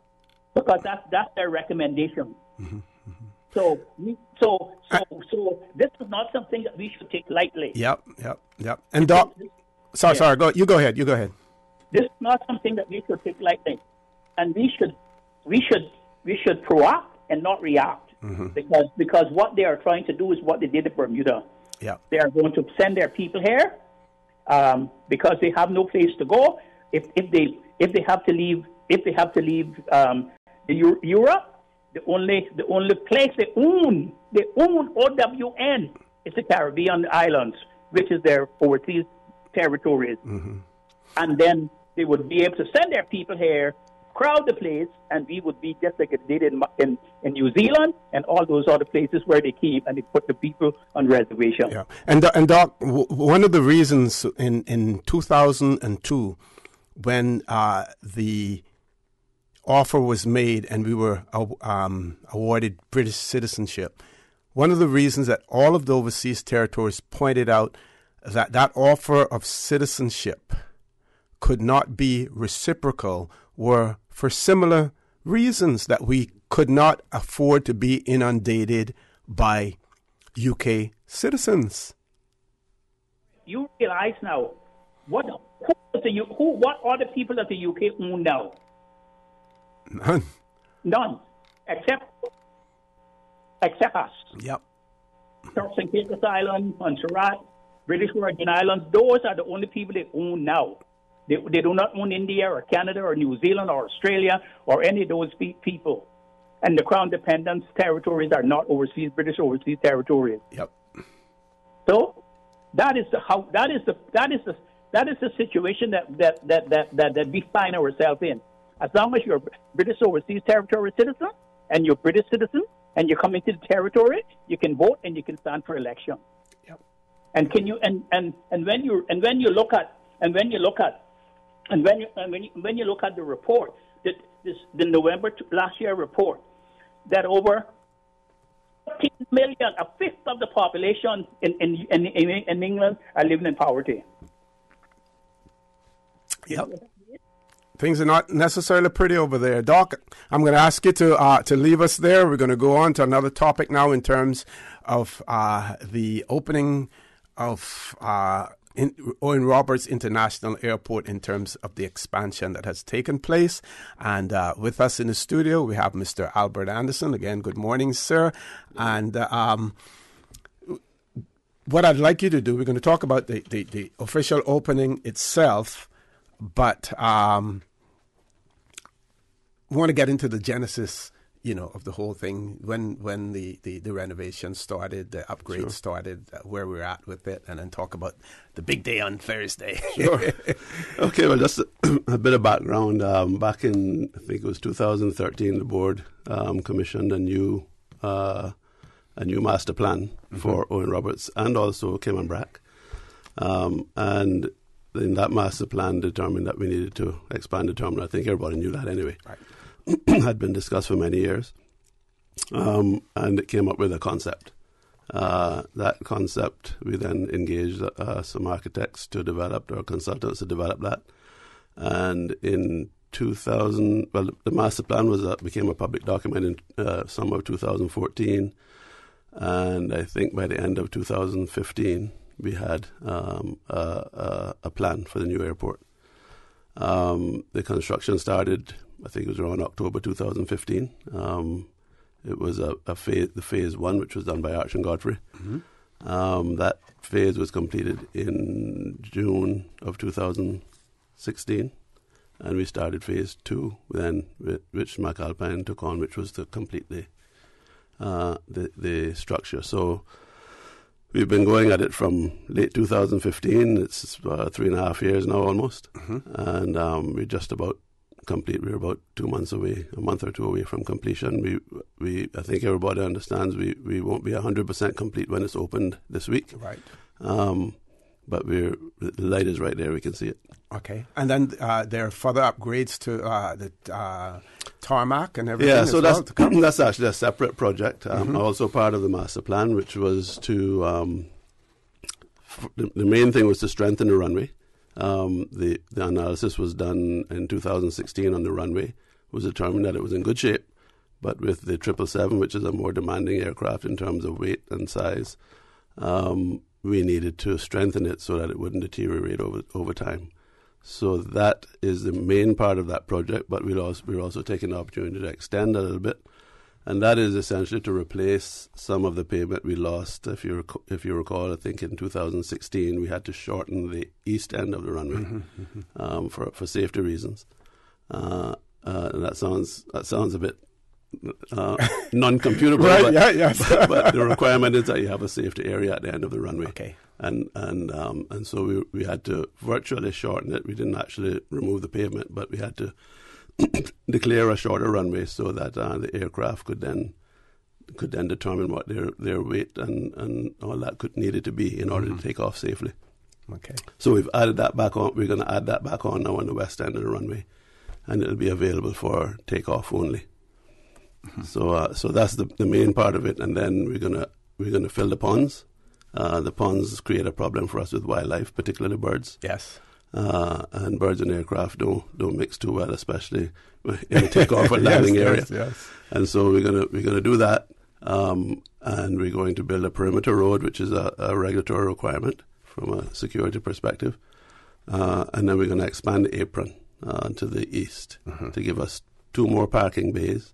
And it'll also create a safe parking area for the 777. Okay, and that apron expansion is now permissible, or you can do it now because of the relocation of the fuel. The fuel, yeah. Depot.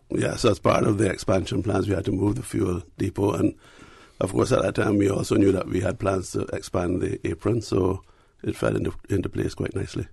Okay, we're going to take a commercial break. When we return, we're going to continue to talk about the expansion, the upgrading of the airport with Mr. Albert Anderson. So please stay tuned for the record. We'll be back shortly.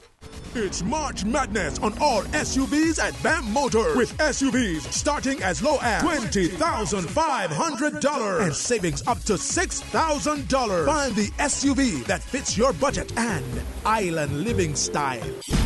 Choose between the roomy 4Runner, the bold Fortuner, the 7-seater Rush, or that motor's #1 selling SUV, the RAV4, all from Toyota. Or choose the compact EcoSport from Ford. Save now on the best SUV deal ever from Vamp Motors, with savings up to $6,000 and SUVs starting at $20,500. Drive home the deal of the year during Vamp Motors March SUV sale. Vamp Motors, Walkers Road. My dad is the best. He was always there to protect me and guide me to be a better person. He helped shape me into the woman that I am today. But I was never prepared for the day that I had to protect and take care of him. It was terrifying and a total role reversal.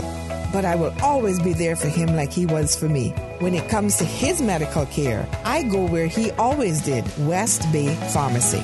We know the difficulty of caring for elder family members. At West Bay Pharmacy, we can help assist you with caring for your loved ones by providing quality medicine and some of the most efficient home healthcare items possible. We provide precise calculations with your prescriptions to ensure your medical safety. West Bay Pharmacy, taking care of your health. Hi, I'm Colin Lumsden, the Georgetown manager and head of the Revitalization Initiative. Our capital city is the heart of business activities in the Cayman Islands, and we would like to bring it back as a center of social activities, with street-side cafes, green spaces, improved roads, and proper walkways for interconnectivity. The new cruise and cargo port is part of the plan and will allow for operators to meet passengers dockside with less lines and overcrowding. Cargo operations will be less intrusive. There will be pedestrianized areas for people to safely walk, shop, and dine.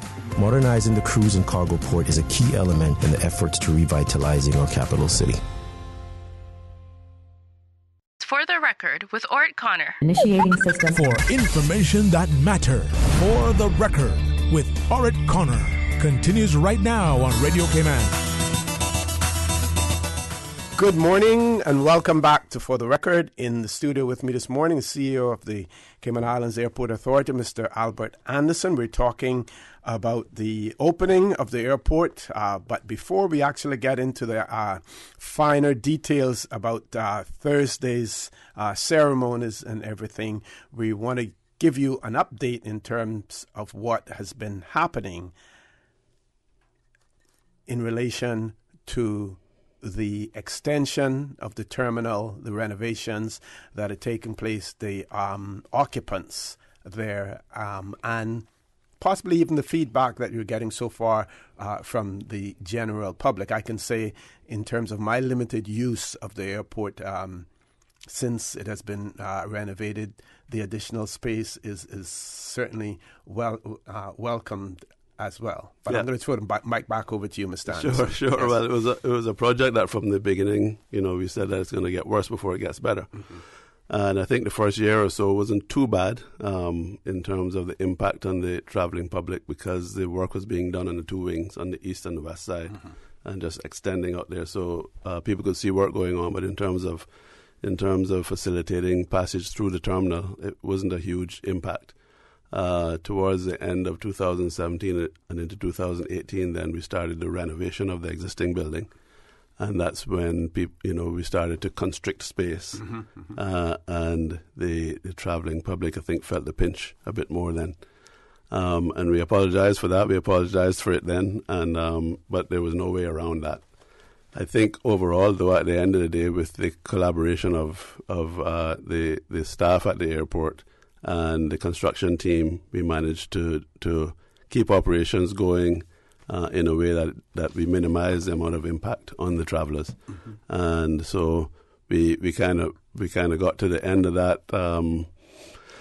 Around the end of 2018, the last quarter of 2018, it started to get better. It started to open up, and we could breathe again. And as the hoarding came down, then people were able to see the additional space, and we were able to reduce the impact on the public. So it was a very complex process of trying to operate an airport while this construction was going on, particularly the renovation phase.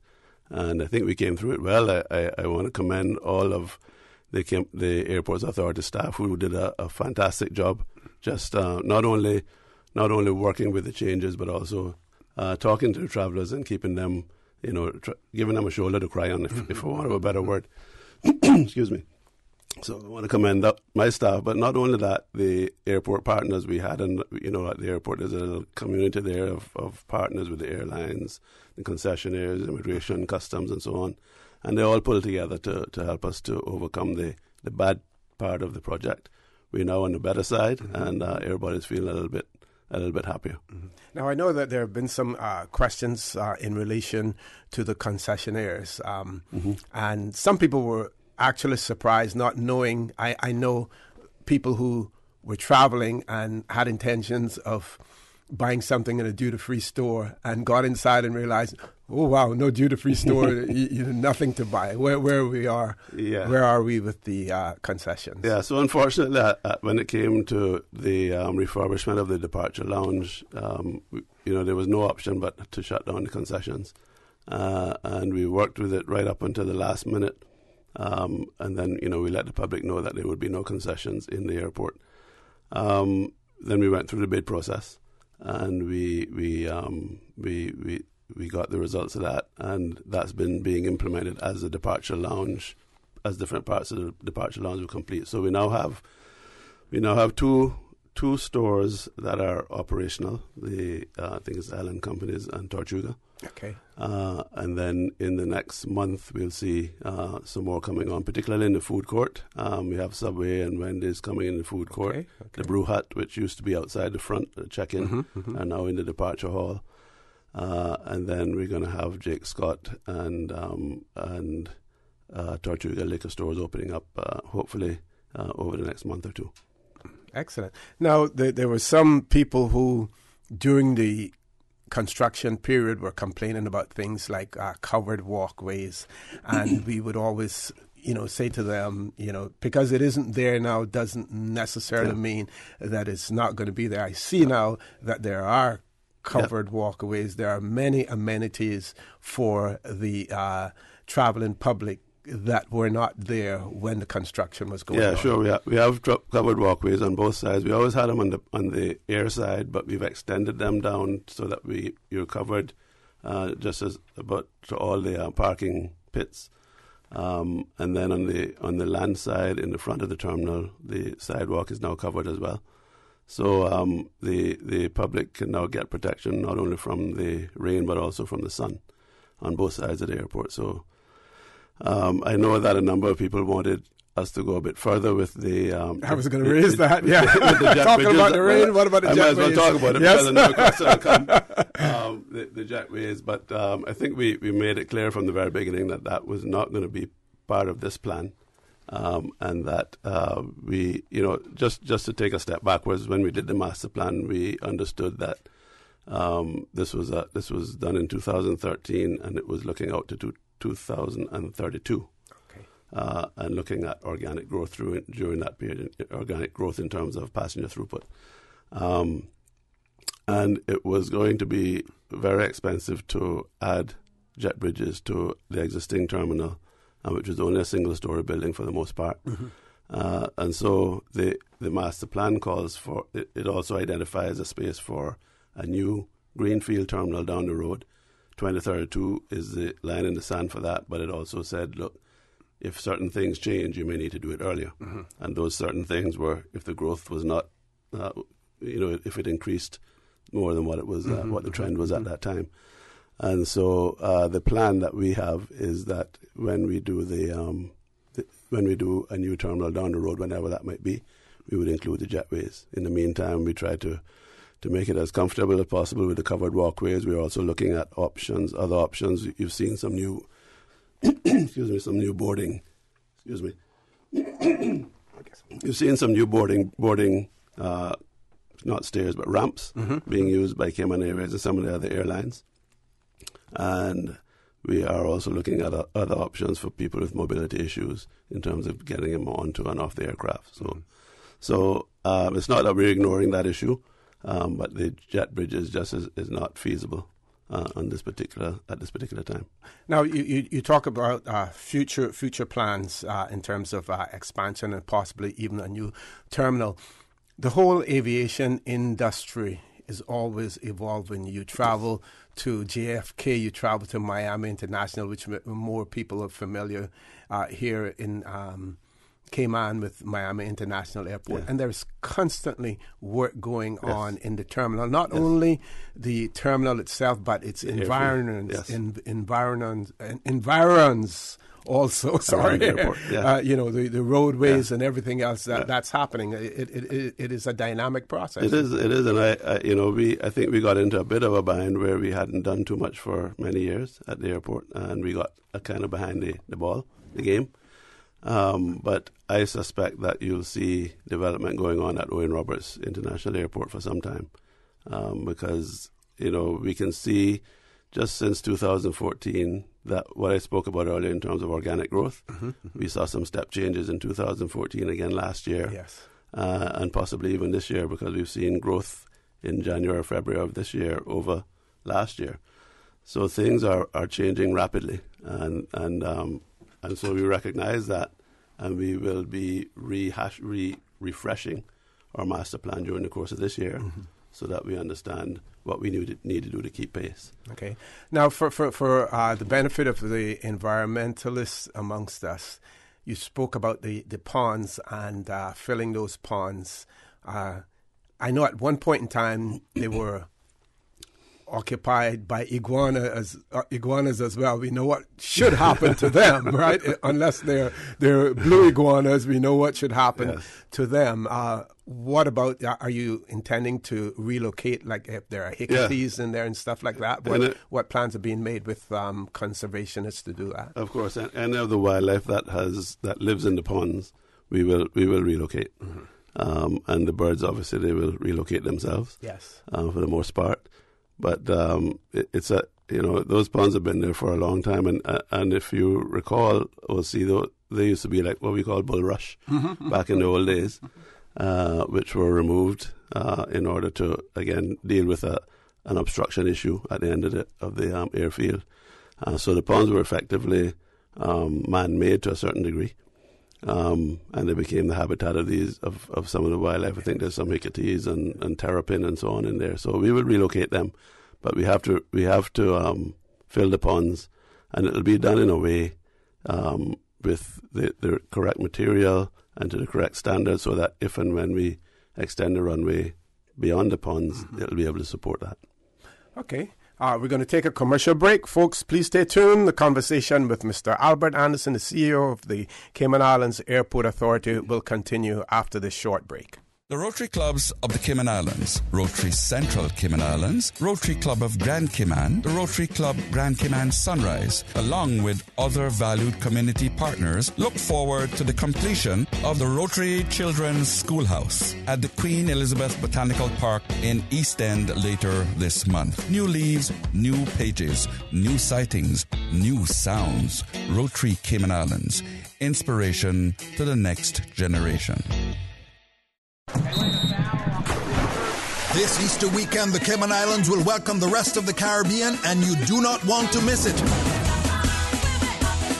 Carifta 2019 takes place at the Truman Bodden Sports Complex from April 20th to 22nd. Watch the region's most talented track and field athletes compete and come cheer on your Cayman athletes. Get ready to raise your flags at the Caribbean's biggest athletic event this Easter weekend. It's Carifta 2019. Tickets start as low as $10. On sale now at CaymanCarifta2019.ky. See you at the games. Carifta 2019. It's all about unity.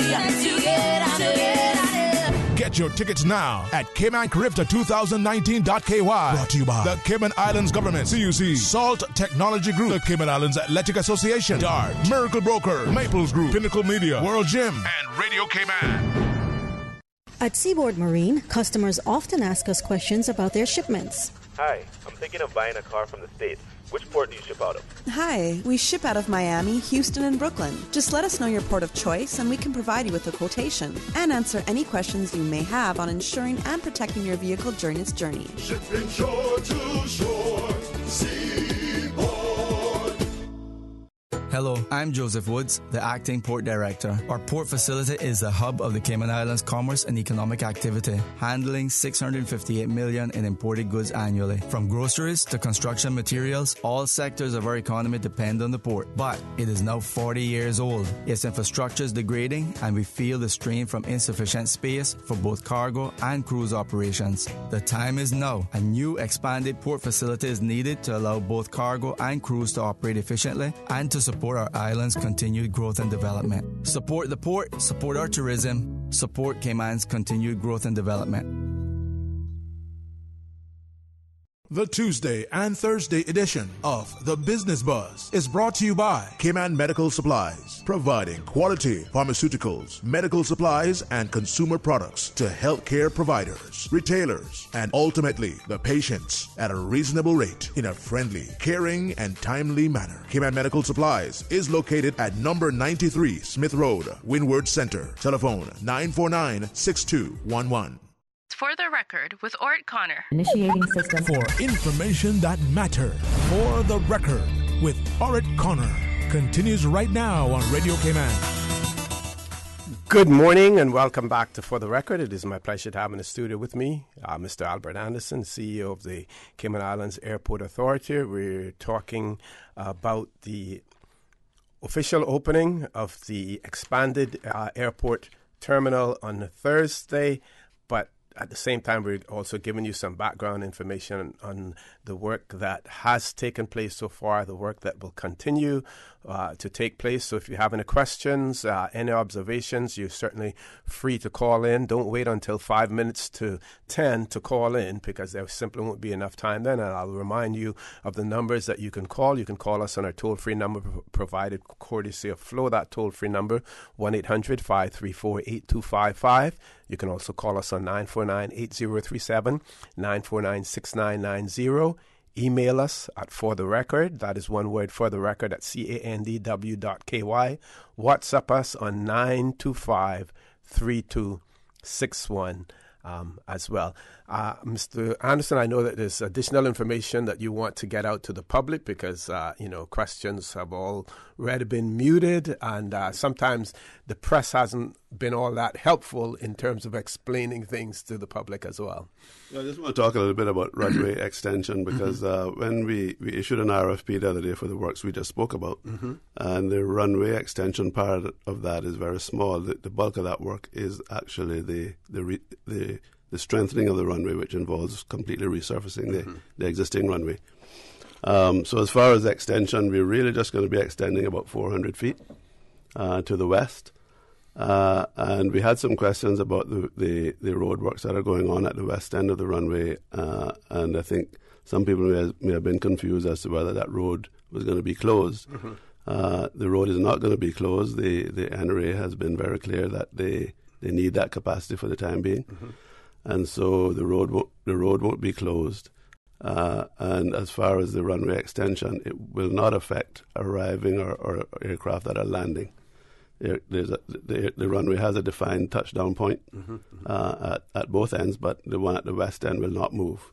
So no matter how far west we go with the pavement, the aircraft will still have to touch down at the same point that it is today, unless things change out to the west. So people's concern about, getting closer and closer to buildings that are there? It will not. Okay. It will not. So I just wanted to clarify that. Yes. Okay.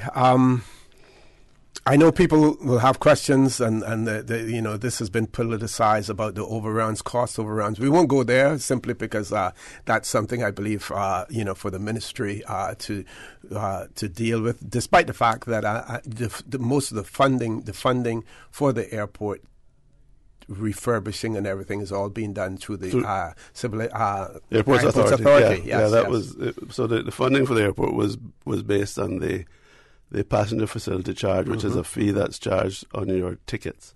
And, the Airports Authority, the airlines collect that fee and pay it over to the Airports Authority. And so we had enough funds to start the project. And as the project went on, we were able to continue using the funds that we collected. And, of course, I think everyone knows there was a government injection as well of about $15 million. Yes. So that's how we funded the project so far. What we found during the course of the project, we spoke about the increased passenger throughput from 2014 to now, more than what the organic growth forecast was.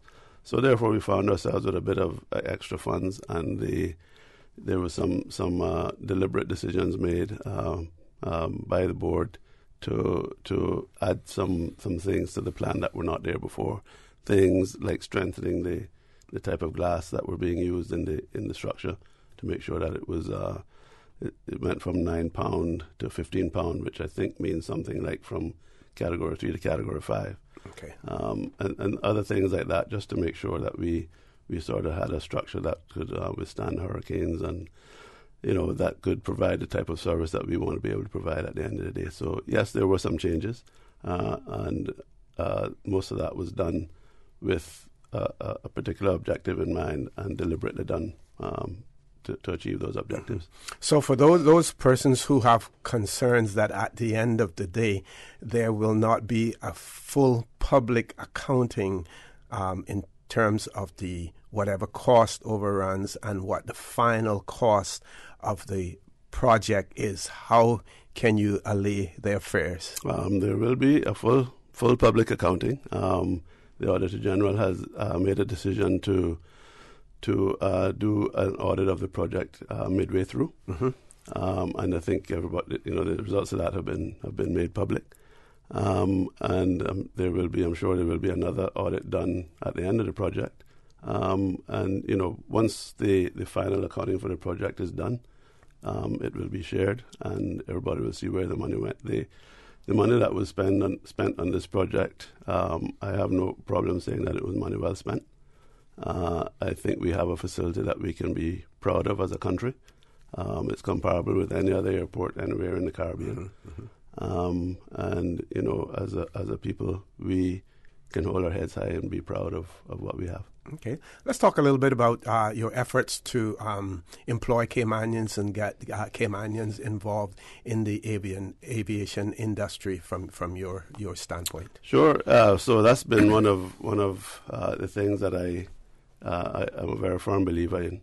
And so ever since I've been there, we've every job that has come up, we've advertised locally. So it's open to people who work inside the authority. If somebody wants to apply for a job that's higher up than where they are now, or that they have a bigger interest in, or also to someone who's not a staff member at the moment.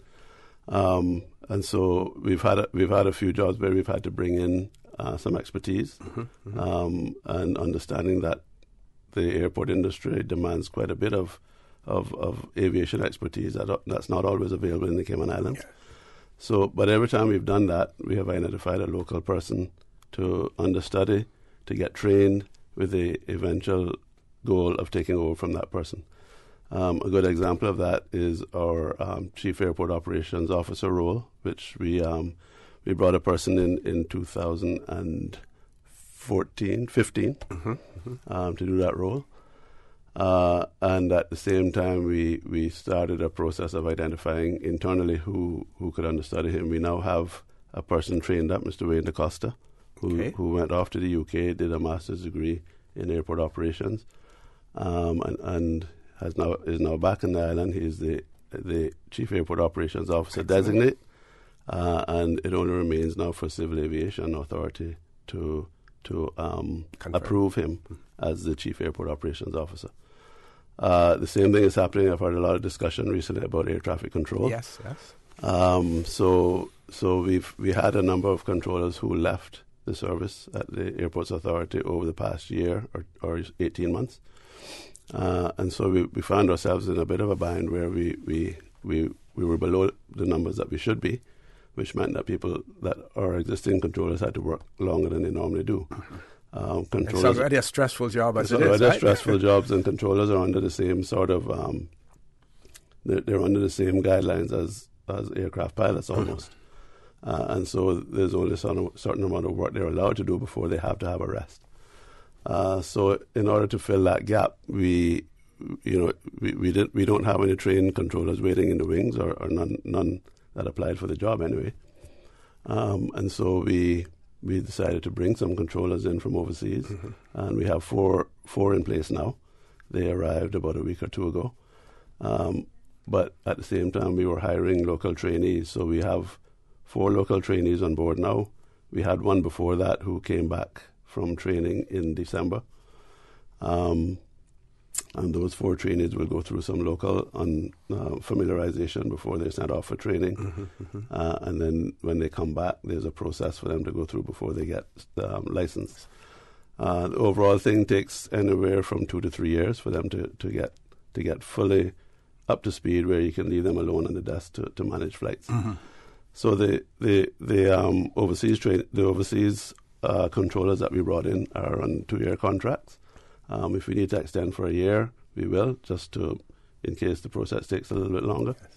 But as soon as these guys are ready the local trainees are ready, the people we've brought in know that they're on it's a 2 or 3 year stint for them, and that's it. Excellent. Okay, let's go on to the big day. I see where the Civil Aviation Authority has issued a no-fly warning, in relation to Thursday's event. But that's separate and apart from they're the regulatory body as well. Let's talk about the day, and in your discussions, we have about four minutes before we go to our last commercial break. In your discussions, I wanted you to point out any, I shouldn't say discomforts, but any interruption that the traveling public may or may not see during the course of the opening ceremonies and stuff like that. So again, I throw the mic back over to you. Yeah, so we're honoured, as everyone knows now, to have the Royal Highnesses, the Prince of Wales and the Duchess of Cornwall, who will conduct the opening of the airport. So they will do that when they land in Cayman. They'll come around to the front of the airport, the land side, and go through the ceremony of opening the airport. Yes. And then they will depart to wherever they're going after that. So we have them for about 30 minutes or so. When they do that, the reception will obviously go on a bit longer. So first of all, the public is invited. Unfortunately, because of the layout of the airport, we can't fit everybody inside. So there's some invited guests who will be inside, and then the public will be outside. But the actual opening, which is unveiling a plaque, will be done by the prince, and that will be outside. Okay. So everyone will be able to see whatever is happening inside or outside. People will get a view on monitors of what's going on. Okay. And so we're looking forward to it. It'll be a very exciting day for us. Certainly a day that will go down in the history of not only the airport but the Cayman Islands. And so it's a little bit nerve-wracking, I believe, for most people who are taking part in it. But I think we have the I's dotted and the T's crossed, and I'm looking forward to a very successful opening event. Any dry runs in terms of, I saw over the weekend, vehicles heading east, police cars with their lights flashing and everything. Yes, I People encountered wanted that. to know what was going on, and I said, I believe that they were rehearsing. I encountered that myself, and they did do a dry run at the airport as well. And this is when I say they, I'm talking about the police and the other government entities. But at the Airports Authority, we've been pretty much doing a dry run every week just to make sure. And my team, who have worked very closely with the Governor's Office and the Ministry to organize the event, and the Protocol Office, have done a fantastic job. They worked, I don't know how many hours, just to make sure we get things right. So I want to give a shout out to them. That's Miss Rhonda and Miss Lena. Mm-hmm. But as far as the impact on the traveling public, we try to minimize that as much as possible. There will be some impact. Mm-hmm. We can't avoid it. The area around the airport will be under police control from the beginning of the day, and so anyone who's traveling will be able to get through that. Mm-hmm. There won't be any parking on the curbside of the terminal on the land side, so no one will be able to pull up to the curbside of the terminal during the course of that day. Okay. But we're gonna. There should be a map of this coming out. If it's not out today, it should be out soon. But there'll be another path to get into the airport around the back of Andy's car rental, etc. Okay. And then the road between short and long term, the traffic flow on that road will be reversed for that day. Okay. So anyone who is dropping off or picking up will go around behind Andy's, come down that road and drop off by the two crosswalks there, and the traveller will then have to walk towards the terminal. If they're going to park, the parking will be in the long-term car park and not the short-term. Short-term, which is further away from the terminal. Further away from the terminal. But there's a reason for that. Well, I think the reason is quite obvious. But it'll be a bit of a change. We will notify as much as we can. Okay, we're going to take our last commercial break. Folks, please stay tuned for The Record with Mr. Albert Anderson. We'll continue right after this short message. No break now? Oh, okay. We're going to continue to talk. Okay. Any more in terms of Thursday's event that you want to point out to our listening and viewing audience? Yeah, just that, as I said, unfortunately, we couldn't fit everybody inside. So those who are outside, we're encouraging to bring an umbrella, because there is, again, for security reasons, access to the event will be shut down maybe an hour, anyway from half an hour to an hour before the ceremony actually starts. So people who are attending the event will have to be outside for a little bit, for a while. Mm-hmm. So we're encouraging people to bring their umbrellas so they can protect themselves from the sun or the rain. So there won't be any cabanas or tents or anything like that? Anything set up? We decided not to do that because, and hoping for it to be a good day. I'm sure we'll be blessed. But the view of the unveiling needs to be open so that the cameras and so on can pick it up. Yes. And if we were to put tents up, we wouldn't be able to do that, to achieve that. Okay. So fingers crossed for a no rain day, and just that asking everyone to make sure they come prepared to deal with the sun and the rain. And can we point out again to our audience the times? So the ceremony itself is scheduled to start at about 4 p.m., but you need to be in place by 3 p.m. So if you come into the ceremony, and the public is invited, the space for the public will be right in front of the front arch, and extending out into the short-term car park. But you need to be in place by 2:45, 3 p.m., and then the ceremony will start at 4. Okay. While we're on the topic of the additional parking, where the long-term parking and the short-term parking is, that, and we spoke earlier about expansion of airports that's continuing all of the time. Mm-hmm. Are there challenges for the Airports Authority in relation to further expansion and the property that you own for that purpose? Because many people felt that previous governments or previous administrators or boards of the CAA were myopic in terms of their the approach that they took towards the acquisition of property when property was available. So we allowed car rental companies, for instance, to acquire it because no one ever thought about expansion. And we could have learned from the past that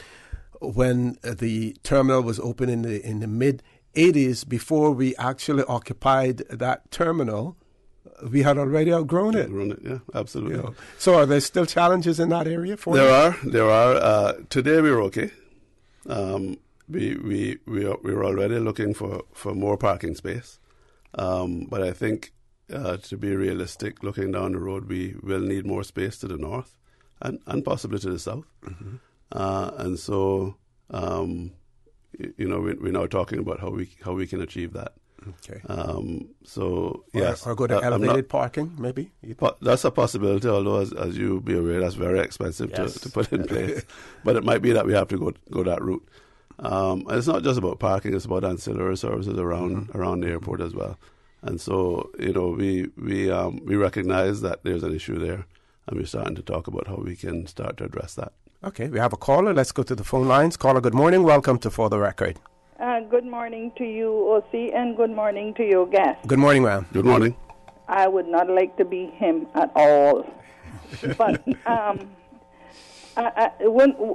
some questions.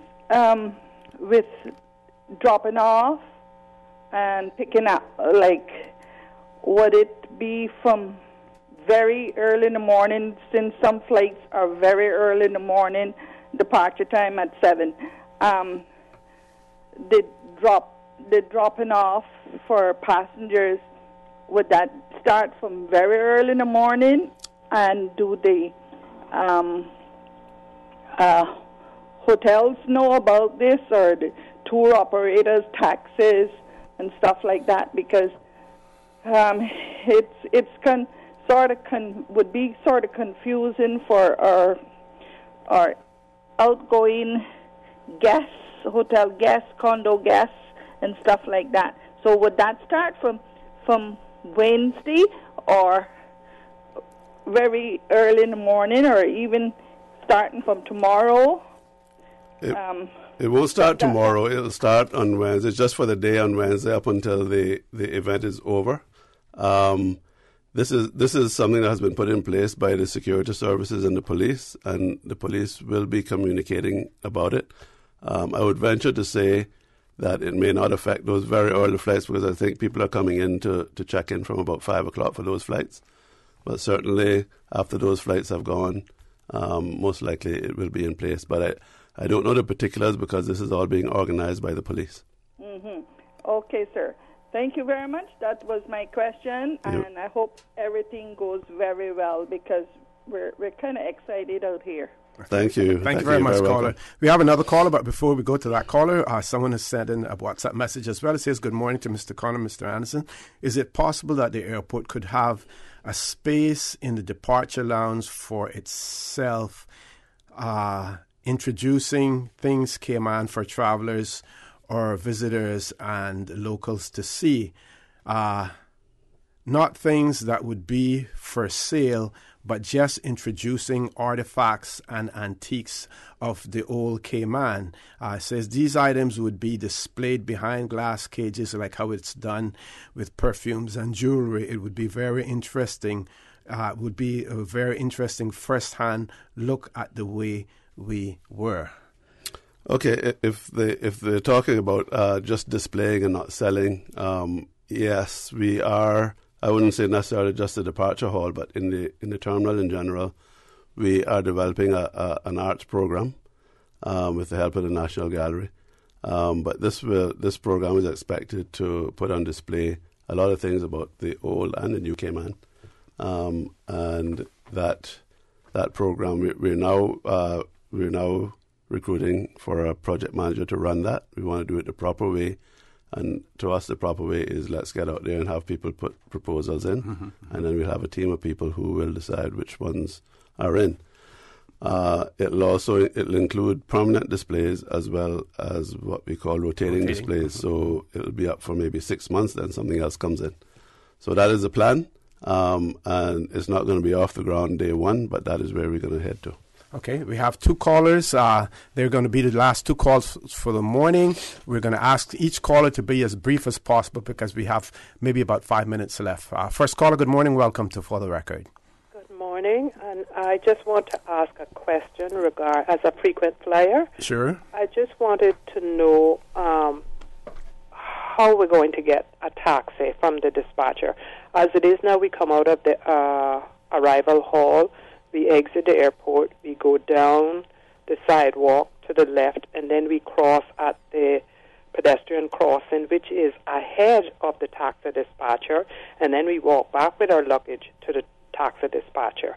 You know, rainy season, we're going to have a lot of rain. It's going to be quite unwieldy having to walk outside in the rain or hot sun with your luggage to get a taxi. So is this going to be the permanent arrangement, or is there something more improved to come? I'll hang up and listen to the answer. Thank you very much, caller. Okay. Mr. Anderson? Yeah, what you see there now is the permanent arrangement. The taxi rank will be in the little island in the middle there. And that is a covered area where you wait for the taxi. But yes, to actually cross the road, you will be exposed. That is something we thought about. There's the process of covering the entire road was not something we could take on at the time, and so there's a covered walkway along the sidewalk in front of the terminal is covered, and the area where you wait for the taxis is covered. It's just that bit where you have to actually cross the road that will be exposed. Okay. And you will still have your taxi dispatcher and all that as well? The dispatcher will be there, dispatcher will be there. Last caller, good morning. Welcome to For the Record. Good morning, OC. Morning, sir. Albert, how are you? I'm very good. How are you? Not bad. Quick question regarding the parking that you say at the airport. You did note that the long-term parking will be available. I was wondering if that can be for that particular time free of charge, or you will still have to pay to get in there. Just one other thing, then I'll hang up and wait for your answer. I got two beautiful dogs, but one of them was acting a bit funny this morning and yesterday, and I strongly think that one of them has become a Democrat. Have a good morning. Okay, well, good luck with the dog. I don't know how that's going to turn out, but hopefully it's in your favor. As far as the parking, the discussion on that is still going on. It'll either be free of charge or it'll be at the same rate that you would pay in short term. But you won't have to pay a long term rate for a 1 hour stay. That I can guarantee you. Mm-hmm. Okay, I want to give you an opportunity for some closing comments. Anything that you may have missed that you want to get out there before Wednesday, Mr. Albert? Sure. Well, again, just to say that we're very excited about the opening. It's an opportunity for the country that I think we should be thankful for, and we need to make the most of it. And it looks to me like we are, having the Royal Highnesses here. As far as the airport, the journey that we've been on for the past 3.5 years, it was challenging in many ways. It was very much of an eye opener. But I want to thank again. I did it earlier, and I just want to do it again. My team, this Cayman Islands Airports Authority team, as well as the members of the airport community who worked with us to ensure that we could stay operational without too much impact on travellers while we went through a major renovation. And that was no small feat. Everybody played a part, and we couldn't have done it without that fantastic team of people. Excellent. I want to wish you all the best in your endeavors, and certainly feel free whenever you need to get information out there to the public. There's always an open space here on For the Record for you to do that as well. Folks, I want to thank you for allowing Radio Cayman and by extension For the Record into your homes, into your vehicles as you traverse the busy roads of the Cayman Islands, into your places of work, whether it be an office cubicle or if you're working in the outdoors. I also want to remind you that we are our brothers and our sisters keepers. There is always someone out there who's less fortunate than we are, and I ask you to extend a helping hand to them. If you can't do that, then I suggest you donate to a worthy charity, because we always want to consider those who need, not necessarily those who want or even those who crave. Say to you, have a great day. Continue to support your radio station, Radio Cayman. Join Sterling Dwayne Banks at 12:15 for Talk Today, and as usual, we ask the good Lord to bless these three beautiful, wonderful Cayman Islands. For the Record is brought to you by Vamped Motors, the only authorized Ford and Toyota dealership serving the Cayman Islands. Cayman Pharmacy Group, with a location in West Bay and professional pharmacy at CTMH Doctors Hospital. The Cayman Pharmacy Group has a location for you just around the corner. Seaboard Marine. With over 35 shipping ports, find your shipping solution by calling 949-4977 or visit seaboardmarine.com for competitive rates. And Rotary Central. For more than 110 years, Rotary members have used their passion, energy, and intelligence to take action on sustainable projects.